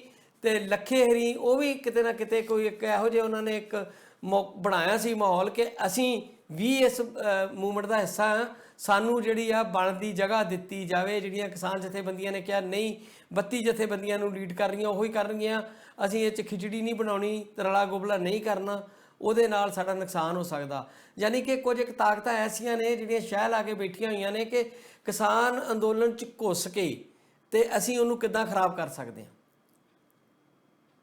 ਬਿਲਕੁਲ, ਇਸ ਤੋਂ ਤੁਰੰਤ ਬਾਅਦ ਜਿਸ ਤਰ੍ਹਾਂ ਦੇ ਦੀਪ ਸਿੱਧੂ ਦੇ ਵੀਡੀਓਜ਼ ਆਏ ਨੇ ਤੇ ਲੱਖਾ ਸਧਾਣਾ, ਚਲੋ ਬਿਲਕੁਲ ਡਿਫਰੈਂਟ ਹੈ ਤੇ ਅਸੀਂ ਉਹਦੇ ਬਾਰੇ ਤਾਂ ਨਹੀਂ ਗੱਲ ਕਰ ਰਹੇ, ਪਰ ਉਹਨੂੰ ਵੀ ਉਸ ਰੂਪ ਦੇ ਵਿੱਚ ਸੰਯੁਕਤ ਕਿਸਾਨ ਮੋਰਚੇ ਦਾ ਹਿੱਸਾ ਨਹੀਂ ਬਣਾਇਆ ਗਿਆ। ਦੇਖੋ, ਅਸਲ 'ਚ ਗੱਲ ਇਹ ਹੈ ਕਿ ਇਹ ਕੁਝ ਤਾਕਤਾਂ ਨੇ ਜਿਹੜੀਆਂ ਮੌਕੇ ਦੀ ਤਾੜ 'ਚ ਰਹਿੰਦੀਆਂ ਨੇ। ਖਾਸ ਤੌਰ ਤੇ ਦੀਪ ਸਿੱਧੂ ਤਾਂ ਤੁਰੰਤ ਐਕਟਿਵ ਹੋ ਜਾਂਦਾ ਹੈ, ਉਹਦੇ ਕੋਲ ਇੱਕੋ ਤਰੀਕਾ ਹੈ ਕਿ ਉਹ ਨਾਲ ਦੀ ਨਾਲ ਲਾਈਵ ਹੋ ਜਾਂਦਾ ਹੈ ਤੇ ਥੋੜਾ ਬਹੁਤ ਉਹ ਕਹਿ ਲਓ ਵੀ ਬੋਲਣਾ ਉਹਨੂੰ ਆਉਂਦਾ ਹੈ, ਪਰ ਉਹ ਆਪਾ ਵਿਰੋਧੀ ਬਹੁਤ ਸਾਰੀਆਂ ਗੱਲਾਂ ਕਰਦਾ ਤੇ ਉਹਨੇ ਇਸ ਇਸ਼ੂ ਦੇ ਉੱਤੇ ਵੀ ਲਗਾਤਾਰ ਐਕਟਿਵ ਹੋ ਕੇ ਜਿਹੜੀ ਉਹ ਭੂਮਿਕਾ ਨਿਭਾਈ ਹੈ, ਜਿਹੜੀ ਭੂਮਿਕਾ ਅੰਦੋਲਨ ਨੂੰ ਫੇਲ ਕਰਨ ਵਾਸਤੇ ਲਗਾਤਾਰ ਉਹ ਨਿਭਾਉਂਦਾ ਰਿਹਾ। ਉਹ ਕਿਹਦੇ ਹੱਥਾਂ 'ਚ ਖੇਡ ਰਿਹਾ, ਕਿਹਦੇ ਹੱਥਾਂ 'ਚ ਨਹੀਂ ਖੇਡ ਰਿਹਾ, ਇਹ ਹੁਣ ਦੱਸਣ ਦੀ ਜ਼ਰੂਰਤ ਨਹੀਂ ਹੈ, ਇਹ ਸਾਰਾ ਕੁਝ ਪਤਾ ਲੱਗ ਰਿਹਾ। ਸੋ ਇਸ ਤਰ੍ਹਾਂ ਦੇ ਜਿਹੜੇ ਲੋਕ ਨੇ ਇਹ ਤਾਂ ਹੁਣ ਸਿੱਧੇ ਤੌਰ ਤੇ ਉੱਥੇ ਹੈ ਵੀ ਨਹੀਂ, ਪਰ ਫਿਰ ਵੀ ਜਿੱਥੇ ਕਿਤੇ ਵੀ ਨੇ ਇਹ ਅੰਦੋਲਨ ਦੇ ਖਿਲਾਫ ਕੰਮ ਕਰਨ ਵਾਲੇ ਲੋਕ ਨੇ। ਤੇ ਮੈਨੂੰ ਲੱਗਦਾ ਕਿ ਪੰਜਾਬ ਤੋਂ ਵੀ ਤੇ ਦੇਸ਼ ਤੋਂ ਵੀ ਇੱਕ ਦਬਾਅ ਜਿਹੜਾ ਆ ਹੁਣ ਸ਼ਾਇਦ ਬਣਾਉਣਾ ਪਏਗਾ ਜਾਂ ਬਣੇਗਾ ਆਉਣ ਵਾਲੇ ਸਮੇਂ ਦੇ ਵਿੱਚ, ਵੀ ਜਿਹੜੇ ਇਹ ਲੋਕ ਨੇ ਇਹ ਥੋੜਾ ਪਰੇ ਰਹਿਣ ਇਸ ਅੰਦੋਲਨ ਤੋਂ, ਆਪਣੀ ਜਿਹੜੀ ਡਫਲੀ ਜਿੱਥੇ ਵਜਾਉਣੀ ਆ ਵੱਖਰੇ ਤੌਰ ਤੇ ਵਜਾਈ ਜਾਣ, ਪਰ ਜਿਹੜੇ ਫਿਜ਼ੀਕਲੀ ਵੀ ਉੱਥੇ ਹੈਗੇ ਆ, ਜਿਸ ਮਾਰ ਤੇ ਉਹ ਸਦਾ ਰਹਿੰਦੇ ਆ, ਵੀ ਕਿਸੇ ਨਾ ਕਿਸੇ ਰੂਪ ਦੇ ਵਿੱਚ ਉਹ ਚਰਚਾ 'ਚ ਆ ਜਾਣ, ਉਹਨਾਂ ਦੀ ਗੱਲ ਸੁਣੀ ਜਾਵੇ, ਉਹ ਸਟੇਜ ਤੇ ਚਲੇ ਜਾਣ, ਇਸ ਮਾਰ ਤੇ ਉਹ ਅਕਸਰ ਰਹਿੰਦੇ ਆ। ਜਿਹੜੀ ਪਰਲੀ ਸਟੇਜ ਹੈ ਪੰਨੂ ਪੰਧੇਰ ਵਾਲੀ, ਉੱਥੇ 1-2 ਬੰਦੇ ਏਦਾਂ ਦੇ ਅਕਸਰ ਬੋਲ ਵੀ ਆਉਂਦੇ ਰਹੇ ਆ, ਤੇ ਇਸ ਗੱਲ ਤੋਂ ਗੁਰੇਜ਼ ਕਰਨ ਦੀ ਜ਼ਰੂਰਤ ਹੈ। ਪਰ ਹੁਣ ਇਹ ਕੁਝ ਨਹੀਂ ਕਿਹਾ ਜਾ ਸਕਦਾ, ਕਿਸੇ ਨੂੰ ਰੋਕਿਆ ਵੀ ਨਹੀਂ ਜਾ ਸਕਦਾ। ਜਿੱਦਾਂ ਆਪਾਂ ਸ਼ੁਰੂ 'ਚ ਵੀ ਚਰਚਾ ਕੀਤੀ ਹੈ ਕਿ ਉੱਥੇ ਹਜ਼ਾਰਾਂ ਲੋਕ ਜਿਹੜੇ ਆ ਜ਼ਿਆਰਤ ਕਰਨ ਦੇ ਰੂਪ ਦੇ ਵਿੱਚ ਵੀ ਗਏ, ਵੀ ਚਲੋ ਯਾਰ ਉੱਥੇ ਚੱਲੀਏ ਜ਼ਿਆਰਤ ਕਰਕੇ ਆਈਏ, ਏਦਾਂ ਦਾ ਸਥਾਨ ਬਣ ਗਿਆ ਸਿੰਘੂ ਬਾਰਡਰ। ਫਿਰ ਕੁਝ ਲੋਕ ਉੱਥੇ ਸੈਰਗਾਹ ਸਮਝ ਕੇ ਵੀ ਗਏ, ਆਪਣੇ ਬੱਚਿਆਂ ਨੂੰ ਪਿਕਨਿਕ ਮਨਾਉਣ ਵੀ ਗਏ। ਕੁਝ ਲੋਕ ਆਪਣੇ ਇੰਟਰਸਟ ਕਰਕੇ ਉੱਥੇ ਜਾਂਦੇ ਆ, ਉਹਨਾਂ ਦੇ ਆਪਣੇ ਕੋਈ ਧਾਰਮਿਕ ਇੰਟਰਸਟ ਹੈ, ਕਿਸੇ ਦੇ ਰਾਜਸੀ ਇੰਟਰਸਟ ਹੈ, ਕਿਸੇ ਦੇ ਕੁਝ ਹੋਰ ਇੰਟਰਸਟ ਵੀ ਹੋ ਸਕਦੇ ਆ। ਕੁਝ ਲੋਕ ਜਿਹੜੇ ਆ ਸਾਨੂੰ ਪਤਾ ਹੀ ਨਹੀਂ ਹੈਗੇ ਵੀ ਜਿਹੜਾ ਵਿਅਕਤੀ ਮੇਰੇ ਕੋਲ ਖੜਾ ਆ ਇਸ ਅੰਦੋਲਨ ਦੀ ਹਮਾਇਤ ਦੇ ਵਿੱਚ ਆਇਆ, ਲੱਗਦਾ ਹੱਥ 'ਚ ਝੰਡਾ ਵੀ ਫੜਿਆ ਹੋਇਆ, ਇਹ ਬੰਦਾ ਤਾਂ ਏਜੰਸੀ ਦਾ। ਹਜ਼ਾਰਾਂ ਲੋਕ ਜਿਹੜੇ ਏਜੰਸੀਆਂ ਦੇ ਉੱਥੇ ਤੁਰੇ ਫਿਰਦੇ ਆ। ਕੁਝ ਨਹੀਂ ਕਿਹਾ ਜਾ ਸਕਦਾ, ਨਾ ਕਿਸੇ ਤੇ ਕੋਈ ਪਾਬੰਦੀ ਲਾਈ ਜਾ ਸਕਦੀ ਹੈ, ਨਾ ਕਿਸੇ ਨੂੰ ਰੋਕਿਆ ਜਾ ਸਕਦਾ ਹੈ। ਹਾਂ, ਬਚਿਆ ਜਾ ਸਕਦਾ, ਚੌਕਸੀ ਰੱਖੀ ਜਾ ਸਕਦੀ ਹੈ, ਤੇ ਉਹ ਬਹੁਤ ਕਿੱਡਾ ਵੱਡਾ ਭਾਰ ਹੋਏਗਾ ਕਿਸਾਨ ਜਥੇਬੰਦੀਆਂ ਦੀ ਲੀਡਰਸ਼ਿਪ ਤੇ, ਇਹਦਾ ਤਾਂ ਅੰਦਾਜ਼ਾ ਹੀ ਕੀਤਾ ਜਾ ਸਕਦਾ ਹੈ। ਸੋ ਅਸੀਂ ਕਾਮਨਾ ਇਹ ਕਰਾਂਗੇ, ਉਮੀਦ ਇਹ ਕਰਾਂਗੇ ਵੀ ਭਵਿੱਖ ਦੇ ਵਿੱਚ ਜਿੱਥੇ ਤੱਕ ਅੰਦੋਲਨ ਪਹੁੰਚ ਗਿਆ, 26 ਜਨਵਰੀ ਨੂੰ ਇਹਨੇ 1 ਸਾਲ ਦਾ ਅੰਦੋਲਨ ਹੋ ਜਾਣਾ ਹੈ ਬਾਰਡਰਸ ਦੇ ਉੱਤੇ, ਤੇ ਸਰਕਾਰ ਜਿਹੜੀ ਆ ਹਾਲੇ ਵੀ ਕਿਤੇ ਨਾ ਕਿਤੇ ਇਗਨੋਰ ਕਰਨ ਦੀ ਜਿਹੜੀ ਸਥਿਤੀ ਦੇ ਵਿੱਚ ਹੈ, ਜਾਂ ਕਹਿ ਲਓ ਇਗਨੋਰ ਕਰ ਰਹੀ ਹੈ, ਜਾਣਬੁੱਝ ਕੇ ਕਰ ਰਹੀ ਹੈ। ਸ਼ਾਇਦ ਉਹਨੂੰ ਏਦਾਂ ਦੀ ਕੁਝ ਘਟਨਾਵਾਂ ਦੇ ਵਿੱਚੋਂ ਦਿਖਾਈ ਦਿੰਦਾ ਹੈ ਵੀ ਸ਼ਾਇਦ ਅੰਦੋਲਨ ਟੁੱਟ ਜਾਏਗਾ, ਬਿਖਰ ਜਾਏਗਾ, ਖਿਲਰ ਜਾਏਗਾ, ਟੁੱਟ ਜਾਏਗਾ, ਸ਼ਾਇਦ ਇਸ ਮਾਰਗ ਤੇ ਹੈ। ਸੋ ਇਹ ਸਾਰੇ ਖਤਰਿਆਂ ਦੇ ਵਿੱਚੋਂ ਲੰਘਦਿਆਂ ਹੋਇਆ ਕਿਸਾਨਾਂ ਦਾ ਅੰਦੋਲਨ ਅੱਗੇ ਵਧ ਰਿਹਾ ਤੇ ਅੱਗੇ ਵਧਣਾ ਚਾਹੀਦਾ। ਉਮੀਦ ਕਰਾਂਗੇ ਇਹ ਹੋਰ ਜ਼ਿਆਦਾ ਵਿਆਪਕ ਹੋਵੇ, ਹੋਰ ਜ਼ਿਆਦਾ ਡਿਸਪਲਿਨਡ ਹੋਵੇ ਤੇ ਹੋਰ ਜ਼ਿਆਦਾ ਤਾਕਤ ਦੇ ਨਾਲ ਕੰਮ। ਬਹੁਤ ਸਾਰੀਆਂ ਗੱਲਾਂ ਇਹੋ ਜਿਹੀਆਂ ਜੀ ਜਿਹੜੀਆਂ ਕਰਨ ਵਾਲੀਆਂ ਨੇ। ਮੈਂ 2 ਦਿਨ ਪਹਿਲਾਂ ਉਹ ਆਪਣੀ ਬੇਟੀ ਆ ਸੋਨੀਆ ਮਾਨ, ਉਹਦੇ ਨਾਲ ਗੱਲ ਕੀਤੀ ਸੀ। ਬਲਦੇਵ ਮਾਨ ਦੀ ਬੇਟੀ ਆ, ਬੜੇ ਅੱਛੇ ਕ੍ਰਾਂਤੀਕਾਰੀ ਲੀਡਰ ਉਹਨੇ। ਔਰ ਮੈਨੂੰ ਲੱਗਦਾ ਕਿ ਲੋਕਾਂ ਨੂੰ ਸਪਸ਼ਟ ਨਹੀਂ ਆ, ਅਜੇ ਤੱਕ ਸਪਸ਼ਟ ਨਹੀਂ ਆ। ਨਿੱਕੀ ਨਿੱਕੀ ਗੱਲ ਤੇ ਰੋਸਿਆ ਕਿ ਮੈਨੂੰ ਸਟੇਜ ਤੇ ਨਹੀਂ ਬੋਲਣ ਦਿੱਤਾ, ਮੇਰੀ ਕਿਸਾਨ ਲੀਡਰਸ਼ਿਪ ਨੇ ਪੁੱਛਿਆ ਨਹੀਂ ਮੈਨੂੰ, ਇਹ ਨਹੀਂ ਕਿ ਮਤਲਬ ਇੰਡੀਵਿਜੂਅਲ ਜਿਹੜੀ ਆਪਣੀ ਹੈਗੀ ਹੈ ਨਾ ਜੀ ਕਿ ਮੈਂ ਸਟੇਜ ਤੇ ਬੋਲ ਲਵਾਂ, ਮੇਰਾ ਫੇਸ ਲੋਕਾਂ 'ਚ ਜਾਵੇ। ਮਤਲਬ ਜਿਹੜਾ ਵੱਡਾ ਕਾਜ਼ ਆ ਉਹ ਕਿਤੇ ਪਿੱਛੇ ਰਹਿ ਜਾਂਦਾ। ਤੇ ਉਹ ਅਜੇ ਵੀ ਆਪਾਂ ਉਹਨਾਂ ਚੀਜ਼ਾਂ 'ਚ ਹੀ ਉਲਝੇ ਪਏ ਆ ਕਿ ਮੈਨੂੰ ਮੌਕਾ ਨਹੀਂ ਮਿਲਿਆ, ਮੈਨੂੰ ਕਿਸੇ ਨੇ ਪੁੱਛਿਆ ਨਹੀਂ, ਮੈਨੂੰ ਅੱਗੇ ਨਹੀਂ ਕੀਤਾ, ਮੈਨੂੰ ਪਿੱਛੇ ਨਹੀਂ ਕੀਤਾ। ਸੋ ਲੋਕਾਂ 'ਚ ਸਪਸ਼ਟਤਾ ਅਜੇ ਵੀ ਨਹੀਂ ਆ। ਬਹੁਤ ਸਾਰੇ ਜਿਹੜੇ ਉਹਦਾ ਪਾਰਟ ਬਣ ਕੇ ਵੀ ਵਿਚਰ ਰਹੇ ਆ, ਉਹਨਾਂ ਨੂੰ ਨਹੀਂ ਪਤਾ ਵੀ ਉਹ ਚਾਹੁੰਦੇ ਕੀ ਆ ਅਸਲ 'ਚ। ਕਈ ਵਾਰ ਇਦਾਂ ਲੱਗਦਾ ਮੈਨੂੰ ਤਾਂ। ਧੁੰਦਲਕਾ ਬੜਾ ਹੈ ਜੀ ਅਸਲ ਦੇ ਵਿੱਚ। ਜਿੱਦਾਂ ਤੁਸੀਂ ਵੀ ਜ਼ਿਕਰ ਕੀਤਾ ਕਿ ਕੁਝ ਲੋਕ ਇਹ ਲੱਗਦਾ ਹੈ ਵੀ ਉਹ ਹਿੱਸਾ ਨੇ ਇਸ ਅੰਦੋਲਨ ਦਾ, ਤੇ ਉਹਨਾਂ ਨੂੰ ਸਪੇਸ ਵੀ ਮਿਲ ਜਾਂਦੀ ਹੈ, ਸਪੇਸ ਵੀ ਚੰਗੀ ਮਿਲ ਜਾਂਦੀ ਹੈ। ਤੇ ਜਿਹਨਾਂ ਲੋਕਾਂ ਨੂੰ ਕੋਈ ਜਾਣਦਾ ਨਹੀਂ ਹੁੰਦਾ, ਅਚਾਨਕ ਹੀ ਉਹ ਨਾਇਕ ਬਣ ਜਾਂਦੇ ਆ। ਪਰ ਜਿਹੜੀ ਇੱਕ ਤੁਸੀਂ ਜਿਹੜੀ ਕਹਿ ਲਓ ਵੀ ਅੰਦਰ ਸੰਜੀਦਗੀ ਤੇ ਨਾਲ ਦੀ ਨਾਲ ਇੱਕ ਪਰਪੱਕਤਾ ਜਿਹੜੀ ਹੁੰਦੀ ਹੈ ਵਿਚਾਰਾਂ ਦੇ ਪੱਧਰ ਦੇ ਉੱਤੇ ਵੀ, ਸਿਆਣਪ ਦੇ ਪੱਧਰ ਦੇ ਉੱਤੇ ਵੀ, ਉਹਨੂੰ ਆਉਂਦਿਆਂ ਥੋੜਾ ਵਕਤ ਲੱਗ ਜਾਂਦਾ ਹੈ ਜੀ। ਇਮੀਡੀਏਟ ਤੁਸੀਂ ਇਹ ਉਮੀਦ ਨਹੀਂ ਕਰ ਸਕਦੇ ਕਿ ਇੱਕ ਵਿਅਕਤੀ ਹੁਣੇ ਇਸ ਅੰਦੋਲਨ ਦਾ ਹਿੱਸਾ ਬਣਿਆ ਤੇ ਉਹ ਜਿਹੜਾ 30 ਸਾਲ ਤੋਂ ਲਗਾਤਾਰ ਜਿਹੜਾ ਅੰਦੋਲਨ ਕਰਦਾ ਆਇਆ ਕਿਸਾਨ ਜਾਂ ਕਿਸੇ ਵੀ ਜਥੇਬੰਦੀ ਦਾ ਕੋਈ ਲੀਡਰ, ਜਿਹੜੇ 30 ਸਾਲ ਦੀ ਮਿਹਨਤ ਦੇ ਨਾਲ ਇਹ ਮੁਕਾਮ ਹਾਸਲ ਕੀਤਾ, ਉਹਦੇ ਬਰਾਬਰ ਹੀ ਬਿਹੇਵ ਕਰੇ, ਉਦਾਂ ਦਾ ਹੀ ਬਿਹੇਵ ਕਰੇ। ਸਗੋਂ 30-35 ਸਾਲ ਵਾਲੇ ਵੀ ਮੈਂ ਤਾਂ ਕਈ ਦੇਖੇ ਆ ਜਿਹੜੇ ਬੜੇ ਤੱਤੇ ਵਗ ਜਾਂਦੇ ਆ ਕਈ ਵਾਰੀ, ਫਿਰ ਉਹਨਾਂ ਨੂੰ ਮੋੜਨਾ ਪੈਂਦਾ, ਫਿਰ ਮੋੜ ਕੇ ਲਿਆਉਣਾ ਪੈਂਦਾ, ਸਾਂਭ ਕੇ ਰੱਖਣਾ ਪੈਂਦਾ ਹੈ। ਮੈਂ ਨਿੱਜੀ ਤੌਰ ਦੇ ਉੱਤੇ ਬਹੁਤ ਸਾਰੇ ਕਿਸਾਨ ਜਥੇਬੰਦੀਆਂ ਦੇ ਆਗੂ ਨੂੰ ਜਾਣਦਾ ਤੇ ਜਿਹੜੇ ਜਿਨ੍ਹਾਂ ਦੀ ਡਿਊਟੀ ਲੱਗੀ ਹੋਈ ਹੈ, 1-2 ਕਿਸਾਨ ਆਗੂਆਂ ਤੇ ਡਿਊਟੀ ਲੱਗੀ ਹੋਈ ਹੈ ਵੀ ਇਹਦੇ ਨੇੜੇ ਰਹਿਣਾ ਤੇ ਇਹਨੇ ਪਤਾ ਨਹੀਂ ਕਿਹੜੇ ਪਾਸੇ ਨੂੰ ਵਗ ਜਾਣਾ, ਬੋਲਣ ਲੱਗਿਆ ਨਹੀਂ ਪਤਾ ਲੱਗਦਾ ਵੀ ਕੀ ਕਹਿ ਦੇਣਾ ਕੀ ਨਹੀਂ ਕਹਿ ਦੇਣਾ। ਫਿਰ ਹਾਕੀ ਖੇਡਣ ਲੱਗਿਆ ਮਾਰਕ ਕਰਕੇ ਰੱਖੇ ਹੁੰਦੇ ਨਾ ਪਲੇਅਰ ਕੁਝ ਵੀ ਇਹਨੂੰ ਨਹੀਂ ਜਾਣ ਦੇਣਾ ਅੱਗੇ, ਇਸ ਤਰ੍ਹਾਂ ਦੀ ਇੱਕ ਕਿਸਾਨ ਜਥੇਬੰਦੀ ਦੇ ਆਗੂ ਮੇਰੇ ਮਿੱਤਰ ਨੇ, ਉਹਨਾਂ ਨੇ ਦੱਸਿਆ ਵੀ ਫਲਾਨਾ ਕਿਸਾਨ ਲੀਡਰ ਹੈ ਨਾ, ਮੇਰੀ ਡਿਊਟੀ ਉੱਤੇ ਲੱਗੀ ਹੈ ਵੀ ਤੂੰ ਉਹਦੇ ਨਾਲ ਰਹਿਣਾ ਵੀ। ਸੋ ਕਈ ਚੀਜ਼ਾਂ ਦੇਖੋ ਇਹ ਹੁੰਦਾ ਹੈ, ਇਹ ਕੋਈ ਅੱਲੋਕਾਰੀ ਗੱਲ ਨਹੀਂ ਹੈ ਭਾਜੀ, ਇਹ ਹੋਣਾ ਹੀ ਹੁੰਦਾ। ਤੇ ਅਸੀਂ ਬਿਲਕੁਲ ਨਹੀਂ ਇਹ ਕਰ ਸਕਦੇ ਵੀ 100% ਜਿਹੜੀ ਸਾਰਾ ਕੁਝ ਉਦਾਂ ਹੋਏਗਾ ਜਿੱਦਾਂ ਸੋਚਿਆ ਜਾਂਦਾ ਜਾਂ ਵਿਉਂਤਿਆ ਜਾਂਦਾ। ਕਈ ਵਾਰ ਜਿਹੜੀਆਂ ਰੇਖਾਵਾਂ ਜਿਹੜੀਆਂ ਉਹ ਟੱਪ ਜਾਂਦੇ ਨੇ ਲੋਕ, ਫਿਰ ਮੁੜੇ ਆਉਂਦੇ ਨੇ ਤੇ ਫਿਰ ਨਵੇਂ ਲੋਕਾਂ ਤੋਂ ਤਾਂ ਬਿਲਕੁਲ ਨਹੀਂ ਅਸੀਂ ਉਮੀਦ ਕਰ ਸਕਦੇ ਵੀ ਉਦਾਂ ਹੀ ਚੱਲਣਗੇ। ਹੌਲੀ ਹੌਲੀ ਪਰਪੱਕਤਾ ਆਉਂਦੀ ਹੈ। ਉੱਥੇ ਤੇ ਕਈ ਕੱਚ ਘੜਾਚ ਲੋਕ ਬੈਠੇ ਹੁਣ।